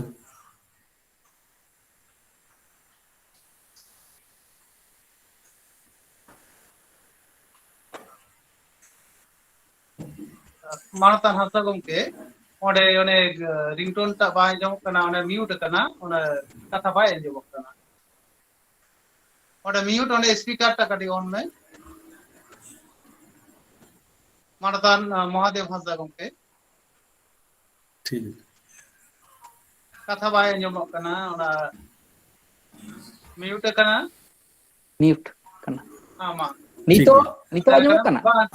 आजम कना नितो आमा दुदलाम होय कना माते नितो आजमो करना नितो आजम कना हां जोहार मानतान बाइसी गमके नेता पेड़ा को अनढ़िया और नोआ वेबिनार रे सेटर कान सुबुदिया बयहा मिश्रा को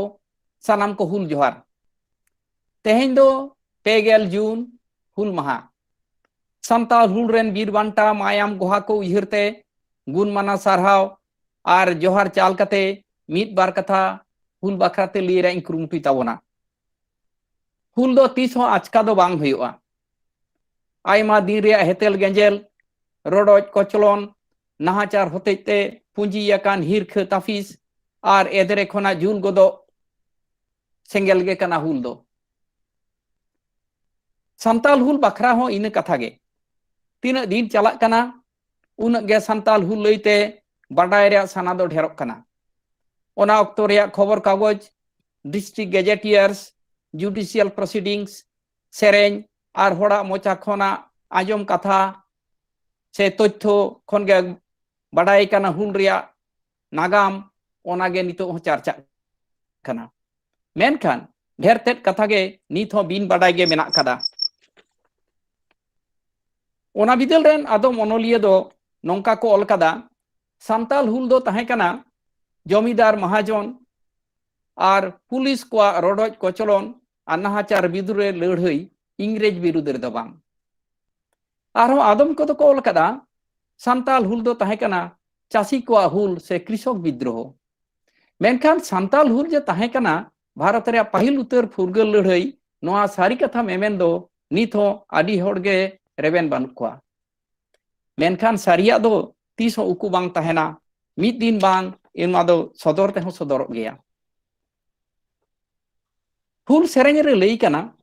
एरानिय उरुनिय डिडनिय भिटनिय हायरे हायरे मापा गोपज दो उरी आराड़ गई काडा आचल लगित पाचल लगित सेदाय लेका बेता बेते न्याम रुवड़ लगित तबे दबन हुल गया हो सेरेंग रे कथा खन गे ना हुल रे अजे दो बुजुक कना एरा उरु ओत हासा धन धुरी और सेदाय लेका बेता बेते मेनते दो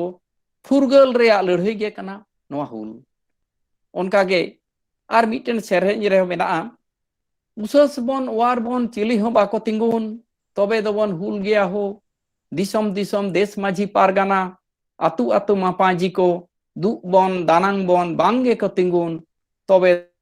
दबन हुल गया हो मेन दो दिसम रेन जमीदार महाजन पुलिस दारोगा और साहेब सुबह को सिंहजारी रोडोज कोचलन अनाचार ओकारे सेटर लेना नोआ कथा नोआ सेरेंगे ओनारे सबूत दो उनका गे डिस्ट्रिक्ट गैजेटियर्स खन बढ़ाईवा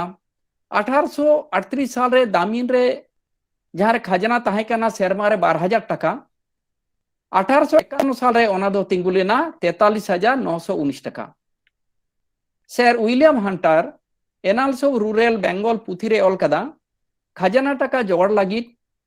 रुआ हसो रे रान हचो लगित बांखान बापला भांडान ओक्ते से अकाल तना होई लेन खान हर दो महाजन ठेन को सेनोक कान तहना कार्जा से ऋण हताओ सेरमा रे 90 टका कार्जा रिया 900 टका हबी सूद एमो हुई कान तहना उनका गे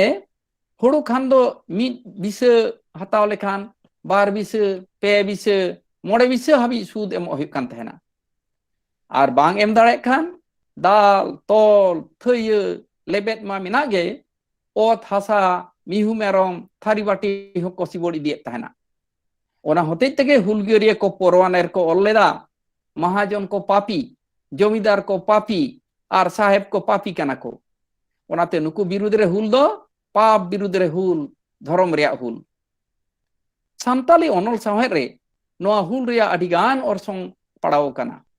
मिशनरी विद्याल खन तेहें हाबी ओना को ओनल रे जहां को चितर झलकाव कना ओना लईते मिद बार कथा बन तजवीज लगे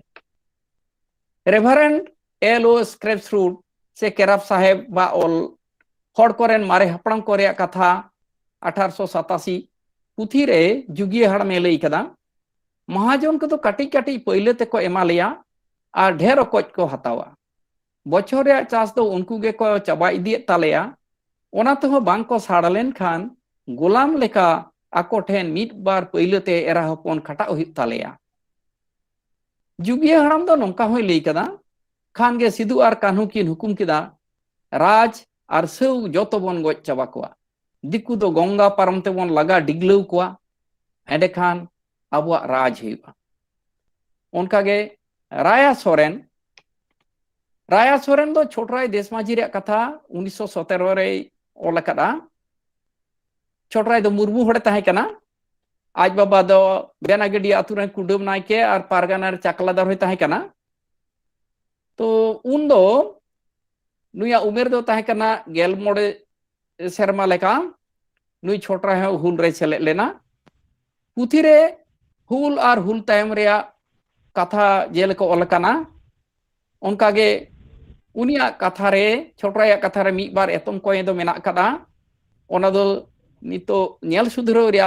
लाक्ति मेना चेदा से उनी दो हुल ओक्ते उमेर कम ताहे कान ताया और हुल तायम जेहोल खन ओडों कते छोटराय तेको दो आसाम तेको सेन लेना ओडेना कॉलोनी रे को ताहे कना आ ग्रामपुर आतु रे ताहेन ओक्ते उनी दो आरो ओंडे को देशमाझी ले देया तो नुई छोटराय देशमाझी दो नोवा होय मेन कदा हुल एतो रे पहिल दो सिदु कान्हू तकिन किन लई साडे लेदा काडा नाहेल दो इरल टका इरल आना और डांगरा नाहेल खान पुन आना खजाना बन एमा राज नोआ कथा बाय बताओ खान बाय दोहय ताबन खान लड़ाई बन एहोबा बेबाक दिकु बन मा गोज कोआ ar abuak ge endekhan bon rajoga. नागामिया को ऑल खन के बढ़ाया 1833 साल रे भागलपुर बीरभूम मुर्शिदाबाद जिला रे आदम आदम टोठा को मेसा कते दामिनी को मेंते दिसोम बेरे लेना तो ना बिदल रेन मारंग लॉर्ड बेंटिंग का जलाते मानभूम धौलभूम बोराभूम पालामो हजारीबाग मेदिनीपुर बांकुड़ा से खन दोमेल दोमेल होड़ हपन ओडे सेन कते को गिरिबासी लेना आतो दिसोम को बनाव लेदा बीरबुरु मा कते तायम ते ओंडे के दिकु महाजन और व्यापारी को सेन कते हिने निये फिकिर कते उनको अवतसा को अमेट लेदा तो नोनकान मुहिम दोसारे 1855 साल रेया 30 जून भोगनाडी रे सिदु और कान्हू देलाते मिद मारंग दरबार हुई लेना 10,000 गान होड़ ओंडे को जारना और को गोटा लेदा हुल गारजावते को लई साडे लेदा दिसोम रे ढेरुआ आसेन पे जमीदार बानु कट कोआ महाजन बानु कोआ सरकार बानु गया तेहें खन दो अब राज सेटेरेना नोआ लईते अनोढ़िया गोराचांद टुडू उनी दो अनल है ओलकदा आया बाखरा 1986 पुथी रे मिद दामान अनले ओलकदा ओना दो आडी जेलें दामा अनल कना हुल रे कथा को सदर कदा उनका के नामा नागामिया धीरेन्द्रनाथ बास्के आया संताल हुल अनल रे ओलकदा हुलगरिया को मांग दो भागलपुर बीरभूम और मुर्शिदाबाद जिला मजिस्ट्रेट कमिश्नर और कलेक्टर को ठेन चिठी को ऑल लेदा जहां दो बोन मेता कना परवाना ओनाते हम कोलकाता रे मारंग लाट ठेन नालिस लगी लॉन्ग मार्च से ताड़ाम को गोटा लेदा मेनखान आज का गे 8 जुलाई से 7 जुलाई 5 कठी रे दारोगा भोसलाल दत्तो साव को मेपेनेन खान एदरेते दारोगा और सावते महाजन को जो को हेलेज केट कोआ आ नोडे खन गे एहोबेना हुल ओनोड़िए ठाकुर प्रसाद मुर्मू हो हुल बखराते ओनोले ओलकदा ओना को मुद्रे होड़ हपना लड़हई हुल तायम हुल रिया अमर कथा एमान मेना कदा उनी दो भागलपुर और Santal Pargana district gazetteers annals of rural develop Bengal एमान पुथी को घंटा कते आयमा रिकॉर्ड्स नोडे ऑल सेलेक्ट कदा ढेर कायते Santal Pargana district gazetteers doctor Krishnachandra Tudu हम हुल लईते आयमा अनले ओलकदा उनी दो हुल लहा बारहेट आमड़ापाड़ा बोरियो पाकुड़ पांडेरकोला भोगनाडी पिपड़ तीन पहाड़ आमगछे एमान आतो रेन होड़ हपन को जीवन ओकालका ताहे कना और दिकु को बोलोयन खान चेद लेका रोडोज को चलन और नाहाचार एहब एना ओना कोय ऑल सदर कदा ओड़े ओड़पात ओना साथे उनी दो श्याम पारगाना माने दो टुडू होड़े ताहे कना श्याम टुडू पारगाना सिदु कान्हू चांद भाईरो बिरसिंग माझी चंपई माझी गरभू माझी और हड़मा माछिया उनुरुमो ओना पुथी रे से ओना ऑल रे ऑल सदर कदा ओना दो दामान मिटन ओनल अड़ी ᱧᱩᱛᱩᱢᱟᱱ ᱚᱱᱚᱞᱤᱭᱟᱹ ᱰᱚᱢᱚᱱ ᱦᱟᱸᱥᱫᱟ ᱦᱚᱸ ᱟᱭᱟᱜ ᱯᱤᱭᱟᱹᱞᱟᱹᱯᱩᱨ ᱞᱟᱹᱲᱦᱟᱹᱭ ᱥᱤᱫᱩ ᱠᱟᱹᱱᱦᱩ ᱞᱟᱹᱲᱦᱟᱹᱭ ᱚᱱᱚᱞ ᱚᱞ ᱟᱠᱟᱫᱼᱟ ᱯᱤᱭᱟᱹᱞᱟᱹᱯᱩᱨ ᱞᱟᱹᱲᱦᱟᱹᱭ ᱨᱮᱫᱚ ᱥᱟᱱᱛᱟᱞ ᱯᱷᱟᱹᱫᱟᱜ ᱡᱤᱛᱠᱟᱹᱨ ᱦᱩᱭ ᱞᱮᱱᱟ ᱟᱵᱚᱱ ᱵᱟᱰᱟᱭ ᱟᱠᱟᱫᱼᱟ ᱯᱟᱸᱰᱮᱨ ᱠᱚᱞᱟ ᱨᱮᱱ ᱵᱤᱨ ᱵᱟᱱᱴᱟ ᱥᱟᱢ ᱴᱩᱰᱩ ᱯᱟᱨᱜᱟᱱᱟ ᱫᱚ ᱞᱟᱹᱲᱦᱟᱹᱭ ᱴᱟᱺᱰᱤ ᱨᱮ ᱡᱤᱣᱤ ᱵᱟᱹᱛᱤ ᱤᱲᱤᱡ ᱞᱮᱱ ᱛᱟᱭᱟ तो उनी ñᱮᱞᱚᱜ ᱛᱮ ᱡᱮᱞᱮᱠᱟ ᱩᱥᱩᱞ ᱫᱟᱨᱢᱚᱴ ᱟᱨ ᱛᱟᱜᱲᱟᱭ ᱛᱟᱦᱮᱸ ᱠᱟᱱᱟ ᱚᱱᱠᱟᱜᱮ ᱟᱹᱠᱤᱞ ᱜᱮᱭᱟᱱ ᱱᱟᱱ ᱦᱚᱲ ᱦᱚᱸ ᱢᱟᱨᱟᱝ ᱦᱚᱲᱮ ᱛᱟᱦᱮᱸ ᱠᱟᱱᱟ सिदु कान्हू चंपई गरभू लखन एमान जतो होड़गे नुई ठेन बुझ सुझ को हतावे तहना उनी नोन पियलपुर लड़ाई रे मायाम गोहायन खान सांताल हुल रिया मिटन खाम खुंटी गे आज कथा भिंदेड़ेना नोआ बखराते रेभारेंट चैतन हेम्ब्रम कुमार आया सांताल परगना सांताल और पहाड़िए करे इतिहास जहां दो 1930 छापा कान रे ओलकदा सांताल हुल वक्ते संग्रामपुर और पेलुपुर या घाटामार लड़ाई साम टुडू पारगाना लड़ाई टांडी रे गोजेन खान हिन साहेब जान दो एसले इडेन बोनमेन उनी आया हड़मो रे कोट तुट कते साम पारगाना हड़मो चेतान रे दो लेदा और उनी दो पटम लेदेयाय और उनी दो नोंका है ओलकदा इडेन साहेब आज रन चापरासी पेरोवा दाहड़ी राड़ा कते घावे तोल लेत तया आर आया बोतल रे दा ए आñu आदे तहेना चेदा से Eden Saheb are Sam Pargana दो आड़ी पाहिल खन सगई तहे कना उपरुम तहे कना मेनखान इने तगे सेरमा दा जाड़ी केदा आर मिद घड़ी तायम खान गे सैम पारगाना जीवती दो एड़ी चांद्राय तको दो ओंडे खन उनिया माड़ी दो को रकाब इदी केदा आर डेरा ते इदी कते को रापा केदा पियलापुर लड़ाई बखरा दो ओनल हेम्ब्रम आड़ी दामान ओले ओल कदा आर युतुमान गायनाहार ओनलिया कालीराम सोरेन दो संताल हुल चेतान आड़ी खोदे तोजबी जेकदा उनिया पुथी रे nyutum दो सिदु कानू लईते 1999 नो पुथी रे उनी दो आयमा संताड़ी रिकॉर्ड्स ए सरकारी रिकॉर्ड्स गेजेटियर्स आर पुथी पत्रिका को घंटा कते आया मोतामते सदर कदा नीतेज ओनलिया हो हुल दो संताल हुल दो चिदा ओना रे नागाम बखराते आयमा ओनले ओल कदा संताल हुल रे आयमा आयो हड़ को सेले लेन तहेना जेलका लिटी पाड़ा टोठा रे डाटो माझी होपोनेरा फुदे आयुर रे तहेना अदो साब ओचेन खान उल दारे रे उनी को फांसी लेदेया आ नेतार हो ना को सेरेኛ 10 हाथ किना जुदी कारुलांग साहेब सावाला पहाड़े आम गाछी उपरे डाटो माझी बिटिया पासी भेल गुपी कांदा डिप्टी बाबू कचहरी बाईसलो जबा दीते दीते होइलो दमे दम हाड़मा माझी रेन बाहू मुनिये होनका गे हुल रे सेलेद लेन तहेना आर ñelok kana नागामिये John Mill history of British India पुथी रे ओल कदा फुलमुनिया था बीरबांटा फुलमुनि चेल लेका करे जीवी हड़मो अला कते नोआ लड़ाई रे सेलेद लेन तहेना ओना बेगोर कांचनी माकू पुनिया रुकनी टुकनी फुलो छानो एमान को nyutum हो आजमोआ मेनखान जहां रिकॉर्ड्स रे निथाबी उनका दो बांग साबुद कना नोआ बेगोर हो संताल हुल लईते आयमा ओनल ओल कना उनको ओनलिये को दो को हुयुक कना टी के राफाज रमेश चंद्र किस्कू डी बड़का किस्कू रूपचांद हेम्ब्रम सोना हेम्ब्रम गैब्रियल सोरेन गोल्डन मुर्मू मोतीलाल हांसदा मंडल Hembrom Upen Kisku TL Murmu एजिकल Hembrom शोभानाथ Besra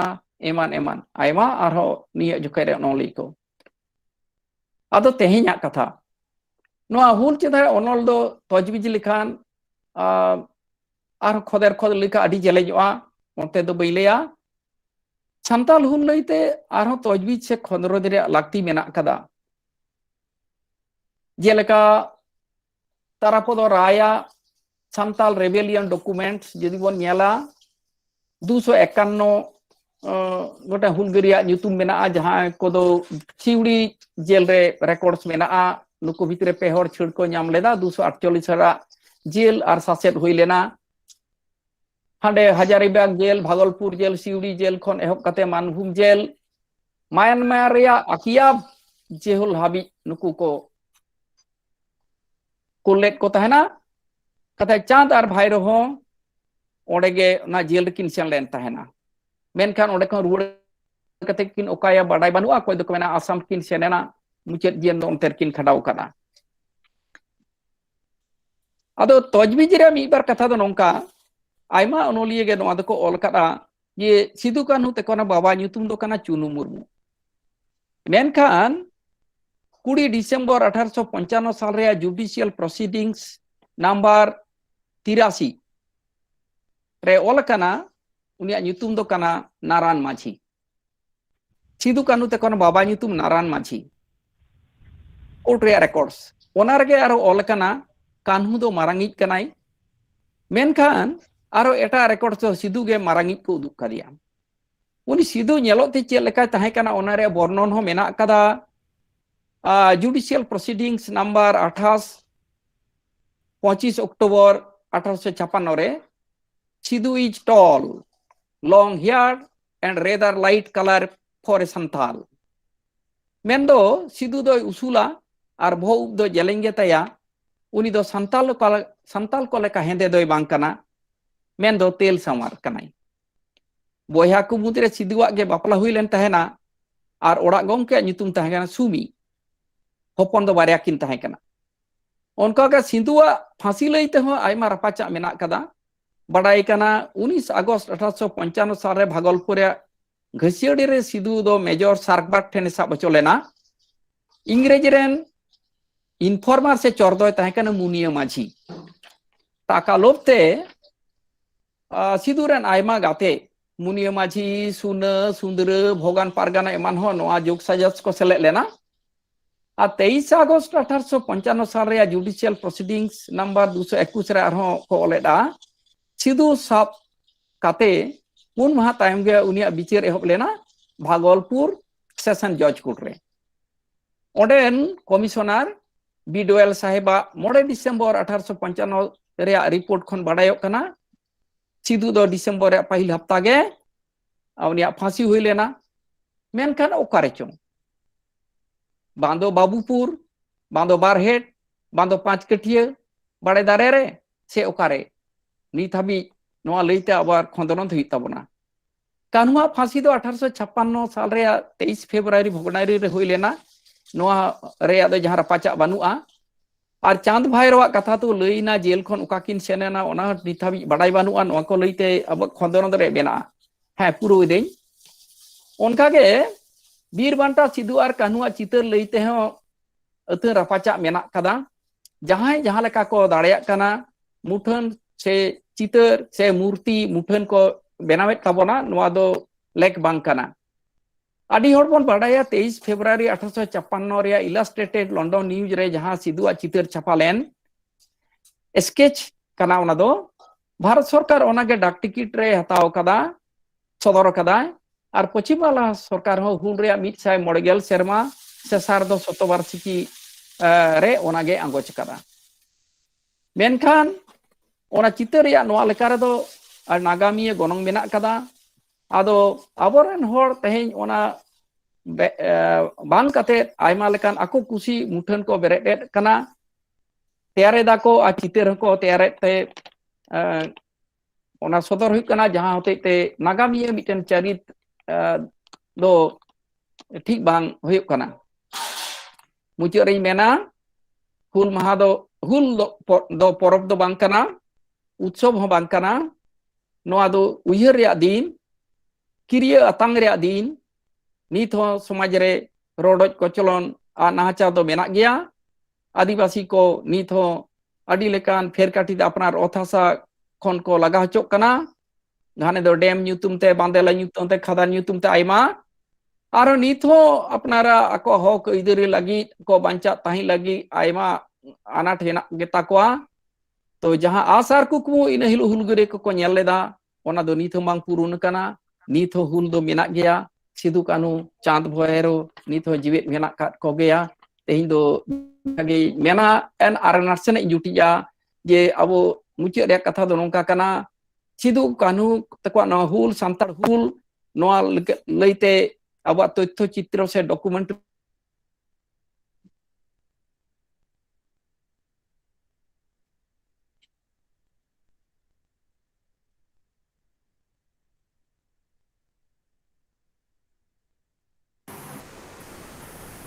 network problem करता है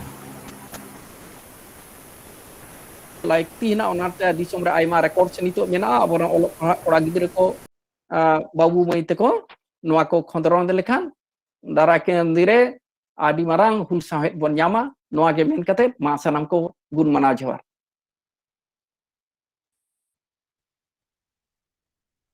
ऑनल रे सांतार पूर्णा और सोम तुतिया जमा बनाए मानतान महादेव अरे मौज अरे कथा कैसे धक्का भेजना नोआ पाबो देते बोल और नोआ पचितान रे अबो बन और बिला अरे दमान दिस उदिस के चाला बना मानतान महादेव हासा गंके ओना लेकाते नोआ आयशा पाटा से कोन साय सारा इजा कना मानखान हासा गंके जोहार नितो दो नोआ आखा रे और नवा नवा को जहाँ को सेलेक्ट कान तबोना उनको को आतंग दाराम कुना और फुल जोहार इन चाला बन कर नितो नोड़े तुती लगी हो एकना देला एकना इवर এটা খুলছি मानता शिबू सोरेन गमके नुई तो वो न्यामा का दिया पश्चिम बंगाल रना बीरभूम जला रहे ना बोलपुर पर नुई तो युतुमान ऑनरिये साथ गायन ऑनरिये हो कनाय नुई तो मिट किता गायन चितार रे पश्चिम बांगला रना राज्य स्तर खना आई माधाव सिरोपा हो यहाँ में डबू गाता बना साथ साथ आयमा गाता हो से अब उन्होंने गाता हो उन्हें तो मन कर दिया वो तो नौका मेंटेन उन्होंने वो न्यामा कर दिया उन्हीं तो अब को समर रहती है गायन की तरह शांतार पूर्ण हो सो मानकर शिव सोरेन गमके सलाम कने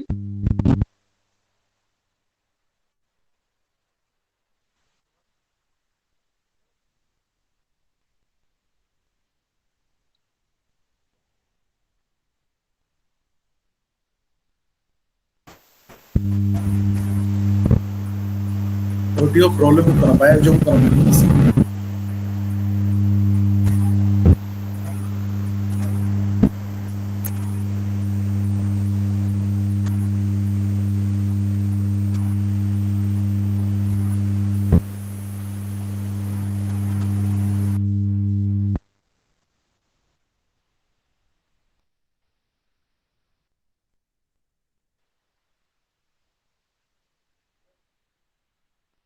शिव सोरेन गमके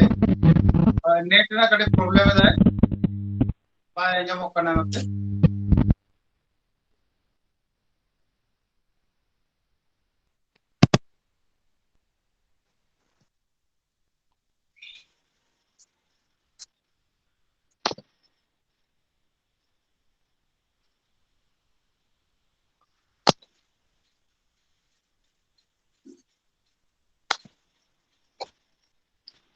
हेलो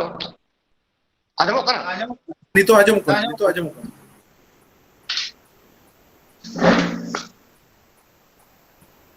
जोहार की सनम को सनम को पहले भूल करिए सिदु कानो चाँद भैरव फुलो जानो गुरु गंके पंडित रघुनाथ मुर्मू साधुराम चाँद मुर्मू कवि शारदा प्रसाद किस्कू नुकु जंगा जापा रे मानव जोहार और साथ all India Santali writers association जहां को सभा गंके मारतान लक्षण किशु गंके साथे संपादक All India Santali writers association Rabindranath गंके साथे आशवारेन मारी चाचालाल को रुपचांद हांसदा गंके साथे जुदुमणि मिश्रा गंके और जहां को एसोसिएशन पाटा खन तेज नौका लकान दाव एम कादी आयमा आयमा सरहाव ओना साथे मान मानवताते जोहार बाड़ाई चेक को तेहन गालोचिए मानदान महादेव हांसदा गंके ऑनरिये बादल हेम्ब्रम गंके साथे मदन मोहन सोरेन गंके एडवाइजरी बोर्ड साहित्य एकेडमी और जहां को और गालोचिए सनम को इन पाटा खन अंतर तला खन जोहार बाड़ाई चेक इना तेहना जहां साताम कना influence of Santal Hul in Santali literature, especially on drama. Santal Hul na jaha also Santal Hul na jaha influence awa साहर गायन साहर चेक लेका पढ़ावा करा ओना बाबते एक बार कथा जाउडी बड़ाया कना जाउडी तुमुल जमा कना ओना को चितार एक बार कथा लेता बोला तबे आलोचना लहारे ये कथा लेया अबोवा तिहिना गालमारा बारिया थोकरे हटिया कना मिसेते साहेब लेना कथा साथे संथाल हुल जहां इन्फ्लुएंस संथाल हुल जहां अर्संग को साहेब चितार पड़ाव कना जहां तो बोल रहे अब ककुड़िया को रूपचंदा गंके महादेवदा साहेब भिने भिने हटिंग दे चिल लेका को अर्संग पड़ाव कना हुल इहे जहां नोडरा साताम ना हुल दो एकेन ओना 1855 सालना हुल चितारना दुमई लेगा ओना साथे बाबा तिलके मझिवा लड़ाई बिरसा मुंडा लड़ाई बीर बजला लड़ाई साथे बीरबांटा बजला लड़ाई नोआ को इदी कते साहेब रे ड्रामा रे चिलेका वर्षम पड़ाव कना नोआ बाबते उबार कथा सामना करने की उम्मीद है तबे पहिलते ना अर्संग साहेब रे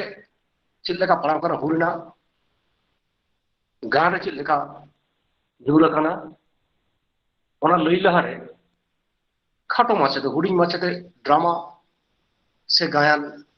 नोआ बाबते मिद बार कथा लई लेखाई से ओना एतहब अब संताड़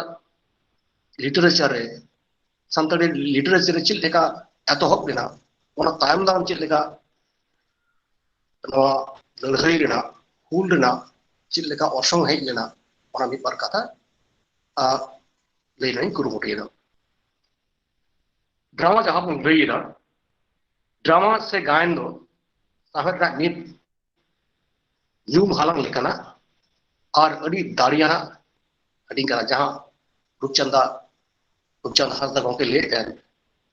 नौका लेकाना मिद दाड़ियाना हटिंग कना साहेब ना जहां दो मिद अक्तेरे हजार हजार हर सामंग रे ओलो पढ़ा हर बेगर ओलो पढ़ा हर सानाम को तालारे अपना अनलिया मैसेज वार्ता दिस हुदिस दिशु हर तालारे सानाम लेकान हर तालारे लटू कटी ओलो पढ़ा बुदे किलान बांग बुदे किलान सानाम हर तालारे नौका मैसेज नोआ तालाते सेटर गरोआ ओना तो ओना खते गान दो अडी मारंग मिद दाड़ियाना मिद हटिंग कना साहेब कना गान दो रोर रोपड़ते ऑलतोलाकन मंचस्थितान नाना हुनर कौतुक और करधनी तालाते उदु सदर लेकाना मिद करिना गरहन से शिल्परूप कना जहारना एतहब तो होई लेना अडी सेदाई बिदल रे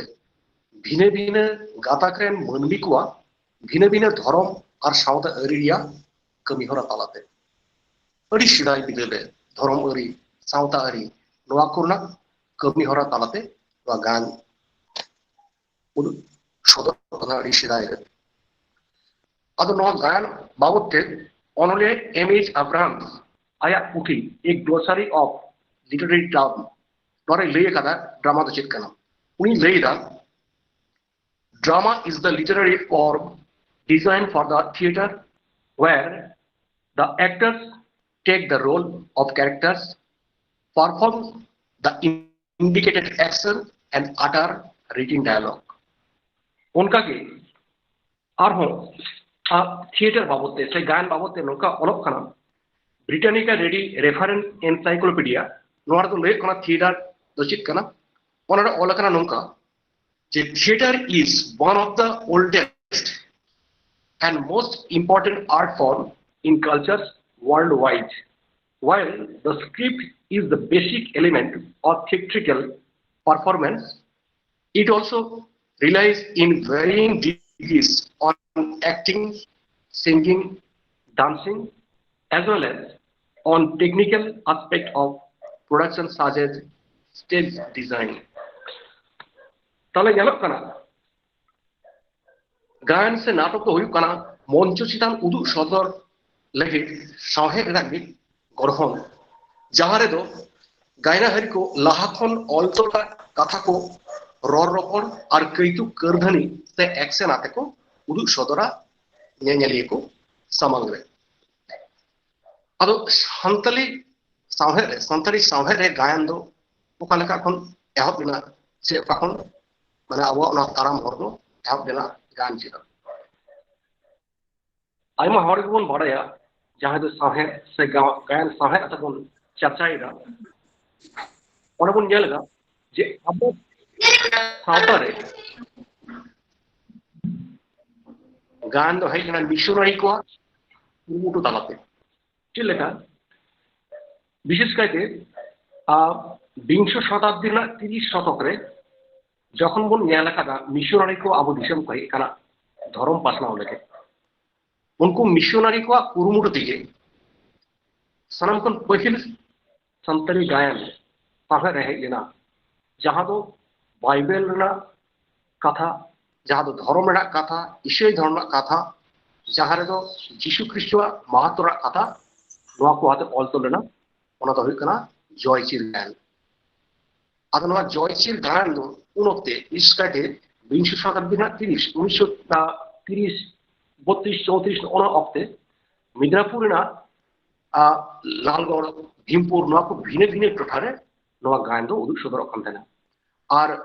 ᱚᱱᱟ ᱠᱚ ᱜᱟᱭᱟᱱ ᱨᱮ ᱩᱫᱩᱜ ᱥᱚᱫᱚᱨ ᱞᱟᱹᱜᱤᱫ ᱛᱮ ᱡᱟᱦᱟᱸ ᱠᱚ ᱢᱤশনারি করে ᱡᱟᱦᱟᱸ মিশন স্কুল করে ᱡᱟᱦᱟᱸ ᱠᱚᱲᱟ ᱠᱩᱲᱤ ᱠᱚ ᱛᱟᱦᱮᱸ ᱠᱟᱱᱟ ᱯᱟᱹᱴᱷᱩᱣᱟᱹ ᱠᱚᱲᱟ ᱠᱩᱲᱤ ᱠᱚ ᱛᱟᱦᱮᱸ ᱠᱟᱱᱟ ᱩᱱᱠᱩᱣᱟᱜ ᱚᱵᱷᱤᱱᱚᱭ ᱛᱟᱞᱟᱛᱮ ᱩᱱᱠᱩᱣᱟᱜ ᱮᱠᱴᱤᱝ ᱛᱟᱞᱟᱛᱮ ᱚᱱᱟ ᱫᱚ ᱵᱷᱤᱱᱟᱹ ᱵᱷᱤᱱᱟᱹ ᱴᱚᱴᱷᱟᱨᱮ ᱚᱲᱟᱜ ᱟᱛᱳ ᱠᱚᱨᱮ ᱩᱫᱩᱜ ᱥᱚᱫᱚᱨᱚᱜ ᱠᱟᱱ ᱛᱟᱦᱮᱱᱟ ᱟᱫᱚ ᱚᱱᱟ জয়চির নাটক ᱨᱮᱱᱟᱜ গায়ন पहिल से फर्स्ट एंड फॉरमोस्ट उनका जहां एम ऑब्जेक्टिव तय करना ओना हुई करना अब सावता तालारे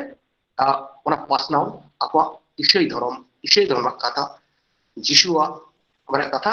जिशु ख्रिस्ट कथा ओना सावता तालारे पासनाव एवं अब जाते ओना धर्म रे जाते बन सेला दरमा ओना उनका मूल लक्ष्य तय करना मूल जोश तय करना अदो तारे जन ओना अब संताली सावहे रे नोआ दो प्रथम धर्म बाबतते धर्म रना सेचेत खदिर सेचेत लगित गे आबो दिसुम रे पहिल सान्ताली गायन दो ना सेटल लेना से आबो को मिशनरी को जहां को सेटल ना उनको कुरुमुटु तवा के ओना तो जहां पहिल सनम kon पहिल सान्ताली गायन जहां दो ऑल होइलेना ओना तो हुई कना सान्ताल पारगना रे जहां आबो तालझारी मिशन रे पाद्री साहेब रेवरेंट चैतन हेमरमा ऑल मिट पुथी गायन पुथी मार्था मारंग दई नोआ मार्था मारंग दई की हुई कना ऑल सदर जहां दो पुथी लेकाते छापा सदर लेना हां सम्भवत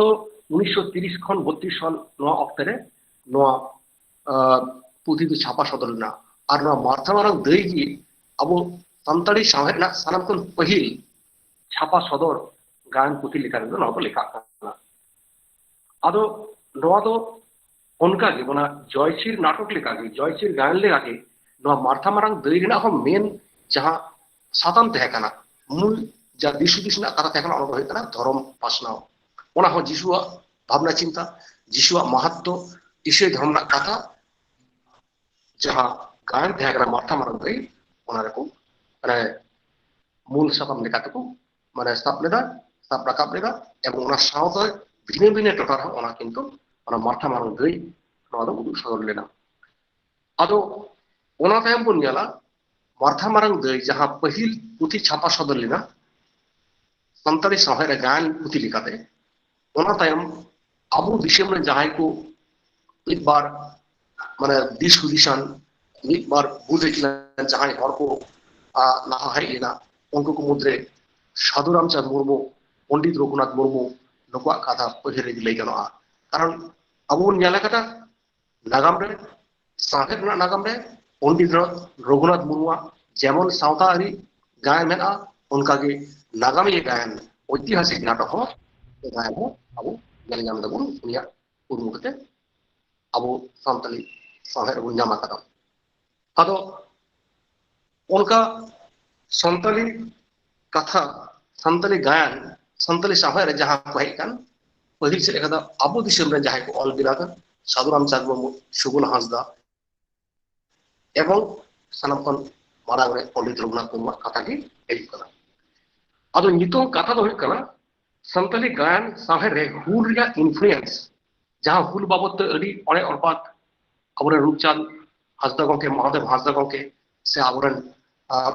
जहां गखुरिये जदुगुनी बेसना गंके लई किदा सिरिंग तलाते गान तलाते गामाम तलाते जे नोंका लेका आइमा चित खतिते चित बाबत ते लड़ाई होइना कम बेसी सनम गुन आजम किदा एवं ओना डिटेल्स अड़ी अड़ी मौज महादेव दा लई आजम गने अदल ओना हुलना ऑर्शंग संतली साहेब रे से गाय रे चित लेका पढ़ाव लेना तो ओना मिट बार कथा बन निदम नेला आदो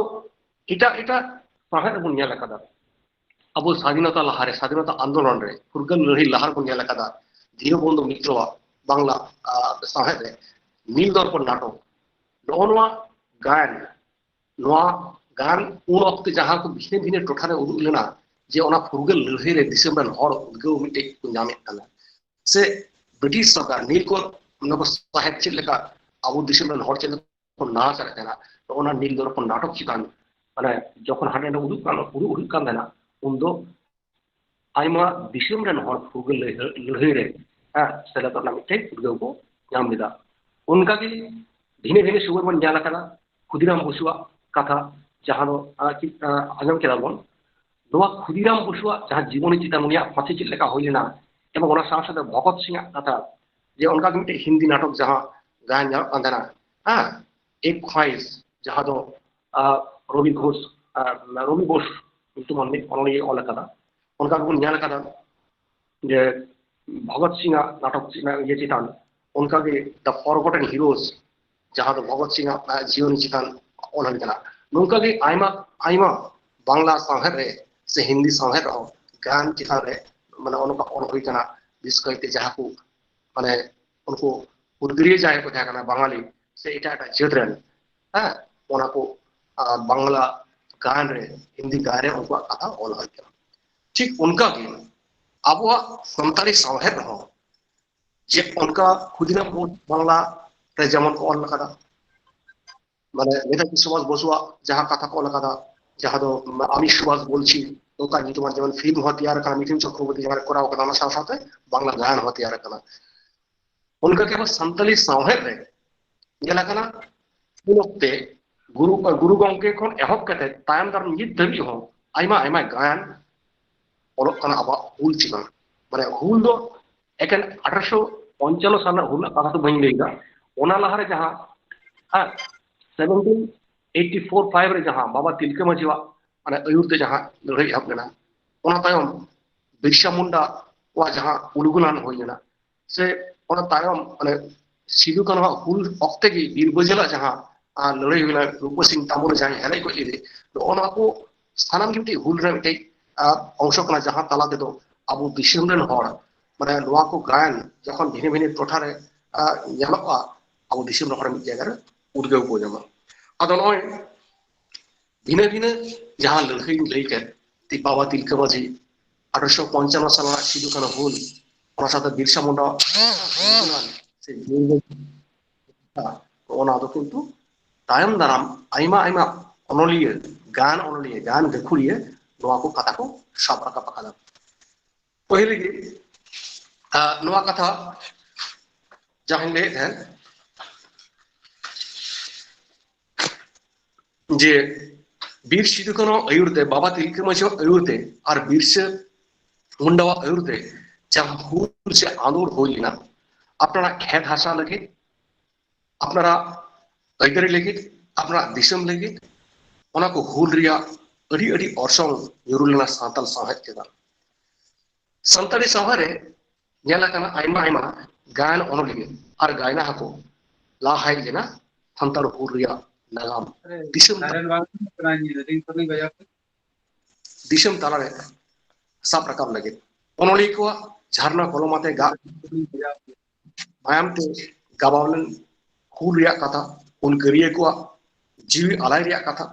जहां तलाते सानताड़ी साहेब दो किशोरा कना अड़ी अड़ी अदो सानताड़ी हुल चितान ऑल तोड़ाकान सानताड़ी गायन को मुद्रे जहां दो लय कान सानाम कान पहिर रे अब को दिसम रेन दिशु दिशा गान अनलिया को से अनलिया को आते जहां को ऑले और सानाम कान पहिर रे नुम हरांग गारोआ गुरु गोंके कथा पंडित रघुनाथ मुर्मुआ कथा गुरु गोंके वा उदिसते भावनाते 1955-56 सारे पहिल ऑल लेना सिदु कानु हुल नवा सिदु कानु हुल की माने निये दबी जे को न्यामा काना 1955-56 सारे जहां ऑल अकान हुल बाबते नवा के पास संतरी साहे रे माने हुल चिता रे दो पहिल गायन लेकाते मने काना जदियो नवा ना बोई लेकाते पुथी लेकाते छापा सदर ना अडी तायम माचा 1996 साल रे आदो नवा सिदु कानु हुल की हुल चिता रे ना जहां ऑल गायन जहां ऑर्सोंग पढ़ावलेन एवं नवा सिदु कानु हुल की पालन संतरी ते ऑल मा गायन दो पहिल उनका बुनियादा ओना तायम जहां लई गानोआ करिराम गायन कुई गायन बाडोही मानतान ना कथा आदो गायन बाडोही करिराम सोरना जहां लई मानतान करिराम सोरेन दो अडी मारांग न्यूमुरुम यात्रा से गायन ओनली ताहे कना ओनली ओनली और सेरिंग रेसिता करिराम सोरेन दो आइमा गायने ऑल लेदा और सापड़ा लेदा ओना को मुद्रे सिदु कानु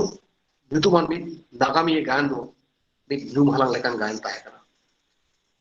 आइमा रकम गायन ऑल लेदा ओना को भीतर सिदु कानु जहां हुल नवा दो नागामी गायन नवा दो उन अक्तरे जहां ऑल लेना भिने भिने टोठारे उदुग सदर होइना एवं आरहो आइमा आइमा एलाकारे आदिवासी एलाकारे शहर बाजार सुर सुपुर पर जहां को अब संतान को ताहे कना और उदुग सदर होइना आरो नवा सिदु कानु गायन नवा दो छापा सदर ला 1968 साल रे ओना तायम जहां कथा लई गाना ओना दो बड़ायाबन जे टीके रापाचा जहां ऑल गायन आरा पियालपुर नवा हो सिदु कानु हुल चितारे के ऑल गायन ताहे कना 1974 सारे नवा टीके रापाचा नवा आरा पियालपुर नवा गायन दो छापा सदर लेना अतो नवा को गायन रे जे हुलगरिया सिदु कानु चांद भैरव और हजार हजार हुलगरिया को लड़ाई रिया कथा उनको जीवी आलाय रिया कथा नवा साप राका पाना ओना रे नेला कना अपना खेत हासा बांचाव लगे जेब धर्म बांचाव लगे तिरले को मान इज्जत बांचाव लगे चेल लेका सिदु कानु तकिन उनकी दे दिलाते भगनाटी बाड़ी बुटरे 30,000 10,000 संतान को जावराना तिहिया दिन रे 30 जून नवा दिन रे ओना को कथा ऑल मेना एवं ओना सावसावते चेल लेका को लड़ाईला ओका हरा को लड़ाई ना नवा को गाय रे ओना पड़े और बात किंतु ऑल मेना नोने मिट्टी कथा लई गानोआ जे हयतो सानाम माने सिदु कानु चांद भैरव नवा को सावसावते और हो जहां को कैरेक्टर को थाहे कान नुको तो हयतो उन माने हम मुझे तो से कना आदो ओना सावसावते कैरेक्टर को थाहे कान उनको तो नासिना हंतनते को रहको माने ड्रामाटिक क्लाइमेक्स एगुली की मिट बार हयतो हंते नाते कैरेक्टर को रूगा पाटे गया मेनखान मूल विषय तो ठीक ठाक को साफ पता उनका के 1955 साल या मुझे से हेड करना चबाई का उनका के 1955 साल ना नवा हुल चितान आइमा आइमा ओनलिया की न्यू महालांग लेकान गायन को सिरजेवा करा जहां गायन को तो दिसम हॉट हलारे मिड ऑक्टे है मुझे रखना उनको को मुद्रे ओनलिया बबुलाल मुर्मुआ कथा लई गाना उनिया सार्जम धरुव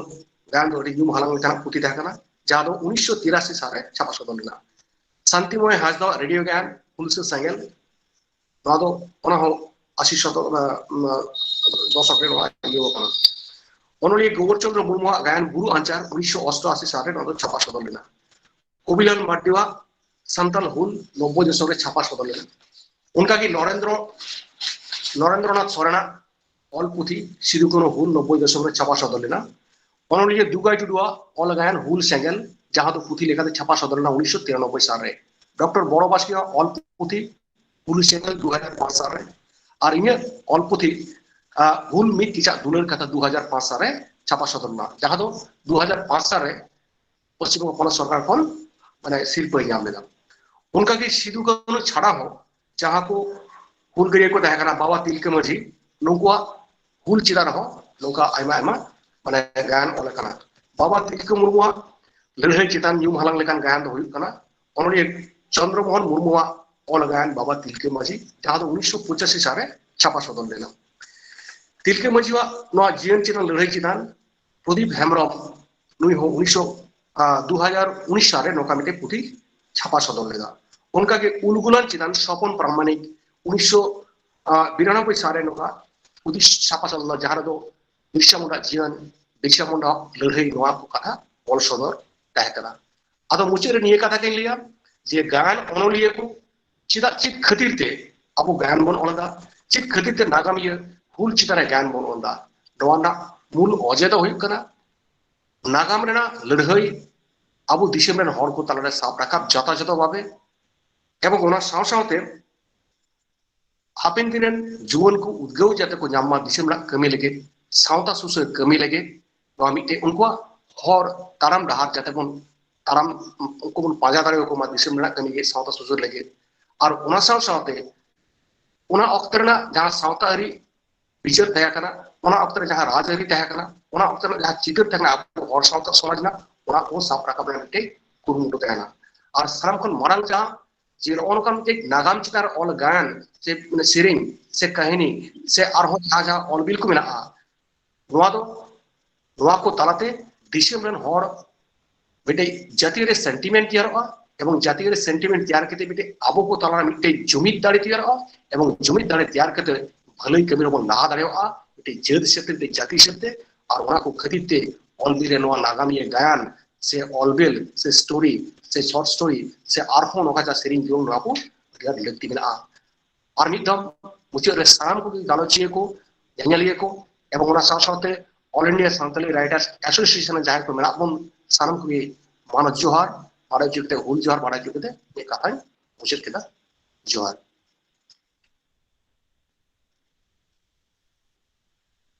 आजम केदा बोल गायन रे हुल रेना हर सॉन्ग पुतिया बनाए शिबू सोरेन तो नया दामान पुति खातिर आयशा पाटा से कोन साय साय सारहाई चलाय का साथे जोहार नितो दिन दलाय कना आवरेन युतुमान ओनलिए दिल्ली साहित्य एकाडेमी खन सिरोपाय हमेट का तावन नोंकान ओनलिए बन नाम का दिया उनिया सातम दो हुई कना कहानी रे सांतार हुलना वर्षो नोडे दू दलाय कना नोआ चितान रे गालोज लगी मानतान बादल हेमब्रम गमके नुई दो पश्चिम बांग्ला खना बन नाम दिया मानतान बादल हेमब्रम गमके और अक्तो को कटिक बन दिशा बदमा और उनका गमराव बन लहा दिया मानखान एता होबे तपनाय बादल हेमब्रम गमके जोहार सान्ताड़ी कहनी रे हुल रिया ऑर्सों धरती दिसोम रेना नागाम को तुमकी तलाश लेखान बाड़ायो आजे मम्मी हपन अपनारा हक ऐदर नाम लगिते रडोज कचलन और नाचार खुना बांचा लगिते जेमन को लड़ाई आकादा उनका गे आलाय आकादा को अपनारा जीवी हो आजमो कना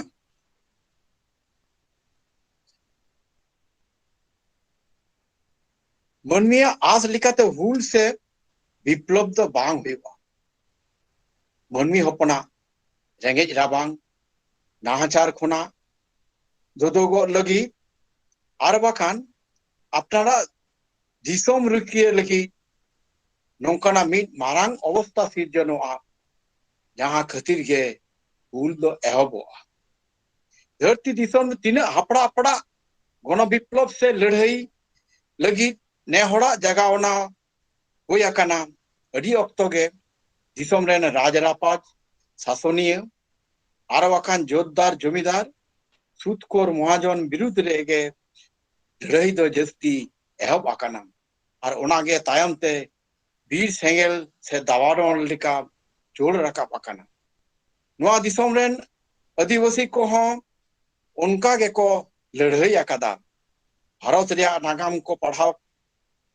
बड़ा काते नेलाकाना जे नोआ दिसम रे आदिवासी को अडी सिदाय खोना अपनारा जात धर्म अपनारेन एराउरु गिदर पिदर रुपिया लगी आरो वकान अपनारा ताहेन ठाव खोन लगा अचो विरुद्ध रे जुग तायम जुग लड़ाई काते बांचा नोआ नागाम करे निये हो नेलाकाना जे बाहर दिसम खुना हेज काते नोआ दिसम रे मनमिया नोआ दिसम रे मनमिया सनामक को दखल हताव रिया को रिकीड़ा कादा एसकार ब्रिटिश शासनीय तो बांग ओना खुना हो अडी अडी लहा अक्तो खन बाहर दिसम खुना हेज काते नोआ दिसम रे आदिवासी को सनामा दखल जेमन होय अकाना उनका के नाना हुनर डहारते रड़ोज कचलन और नाहाचार हो होय अकाना ओना को विरुद्ध रे समांग दाराम तेंगुन लिकान और बाकान लड़ाई लगी हुलगरिये हो को भूला कदा ओना लड़ाई रिया कथा को गे पीढ़ी तायम पीढ़ी सेरेज दुरंग कहिनी काम कहिनी ओनहड़े बाकान नाना हुनर बाखेर तालाते मोचा मोचाते हेज सेटेर अकाना अपनार बिरोधली से बस बुद्ध को ठेन उन्दो अपनार जात रेन होड़ा कथा और लड़ाई रिया कथा ऑलबिल तालाते साब दोहो रिया डहार दो बांग ताहे काना आदिवासी को तालारे उनाते आयमा घटना और लड़ाई रिया कथा को आद अकाना दानांग अकाना और ओना ओक्तो जहां को से जहां जात रेन होड़ ओलो पढ़ा को बड़ा ताहे उनको दो अपनारा कथा कोगे जस्ती कायते को ऑल दोहो अकादा आदिवासी को कथा दको एतम इदी अकादा धरती दिसम रे लड़ाई इदी काते जहां अनल अनहड़े कहानी गाम कहानी गायन सनामा गे हुल साहेद मेन गानो आम सांतारी साहेद रे हुल साहेद दो तैयार अकाना और नीत हो ऑलवेल दो लहा इदी काना तेन इने गलमाराव रिया साताम दो सांतारी कहानी करे सांतार हुल रिया ऑर्सोंग से उद्गो तबे नोआ चितान रे लई लहा मिट बार कथा लई लई लिया लई रिया जरूरी मोनेदा उना दो हुयुक कना फरासी विप्लव जहां दो धरती दिसम रे पहिलो विप्लव को मिता कना उना दो एहब लेना 1789 साल सेत खन और भारत दिसम रे तिलका मजिया आयुरते हुल होइलिना 1784 साल रे भारत रे ब्रिटिश शासनीय को विरुद्ध रे सिपाही विद्रोह होइलिना 1857 साल रे और मारांग सांताड़ हुल मैंने सिद्धू कानू चांद भैरो आयुरते हुल एथोब लेना 1855 साल रिया 30 जून नोआ हिलो हजार हजार खेरवाल हपन क्रिया को हताव लेदा हुल लगी नोआ हुल रे आवरेन बाबा होड़ हो जेमन को लाहा हेज लेना उनका गे को लाहा हेज लेना आवरेन आयो होड़ को नोआ दो आवठेन दो अडी के गौरव लेना कना विद्यान को लैया रोडज कचलन नाहाचार 3 दिन ताहेना हुल दो होयुक गया सांताड़ हुल दो सांताड़ी हुल साहेद तियारे अडी मारांग उद्गव रिया कना अनलिया अनहड़िया कहानी अनलिया गामामिये आर गायनालिये कोठेन सानताड़ी साहेद रिया सानाम पाहटा रगे सानताड़ हुल रिया से उद्गव दो सेटेर अकाना है गायन गाम कहानी कटी कहानी अनल सानामा रगे कम बिसी हुल रिया उद्गव से ओना हुल इदी काते गे ऑल दो होई अकाना जस्ती दो नेलो कना गायन पाहटा रगे सानताड़ हुल इदी काते गायन ऑल होई अकाना आयमा आयमा गायन ऑल होई अकाना तबे सानताड़ी जेलें कहानी और कटी कहानी करे उनकाना ऑल मैंने सजे हुल इदी काते ऑल दो कम गया तबे सानताड़ हुल रिया उद्गवते आयमा प्रतिबाद मूलक से रड़ दाड़ाम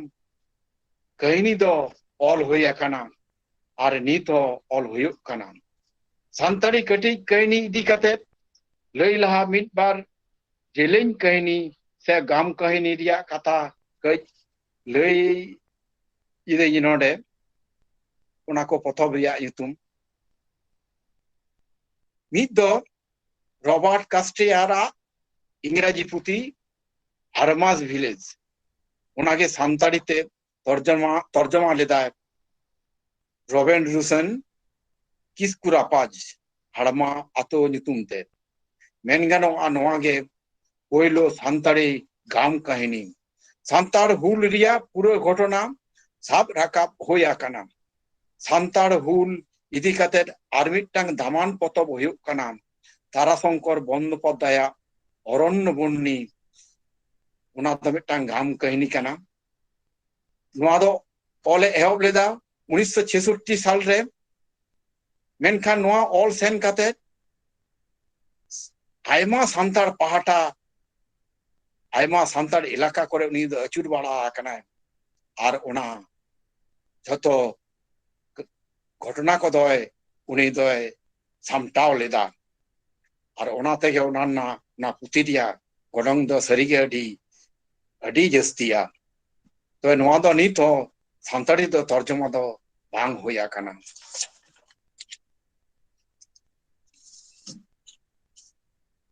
लातेगी मेन आकादा जे सानताड़ हुल चितान रे सानताड़ी कटी कहानी जस्ती मिना मेनते इnye बाडाय बनुआ तबे सानताड़ हुल रिया उद्गवते आयमा सानताड़ी कटी कहानी दो मिना उना को भितर रे लई गानो रूप नारायण टुडुआ दिसम भक्ता बीर लिटे हेमरमा तोपा कुकमु वैद्यनाथ सोरेना चिहल खुना परिमल हेमरमा तिरी सिपाही शारदा प्रसाद किस्कू खेरवाल बसिया हाला इnye मिदटांग कहानी मिना एधरे समय किस्कुआ नरेन और हो एमान कहानी को सानताड़ी ते ऑल होई अकाना जहां रे सानताड़ हुल रिया उद्गव दो मिना अकादा मुचाद रे निये गिन मेना जे भारत दिसम रे आदिवासी को चितान रे लाते जेमन रडज कचलन नाचार होय अकाना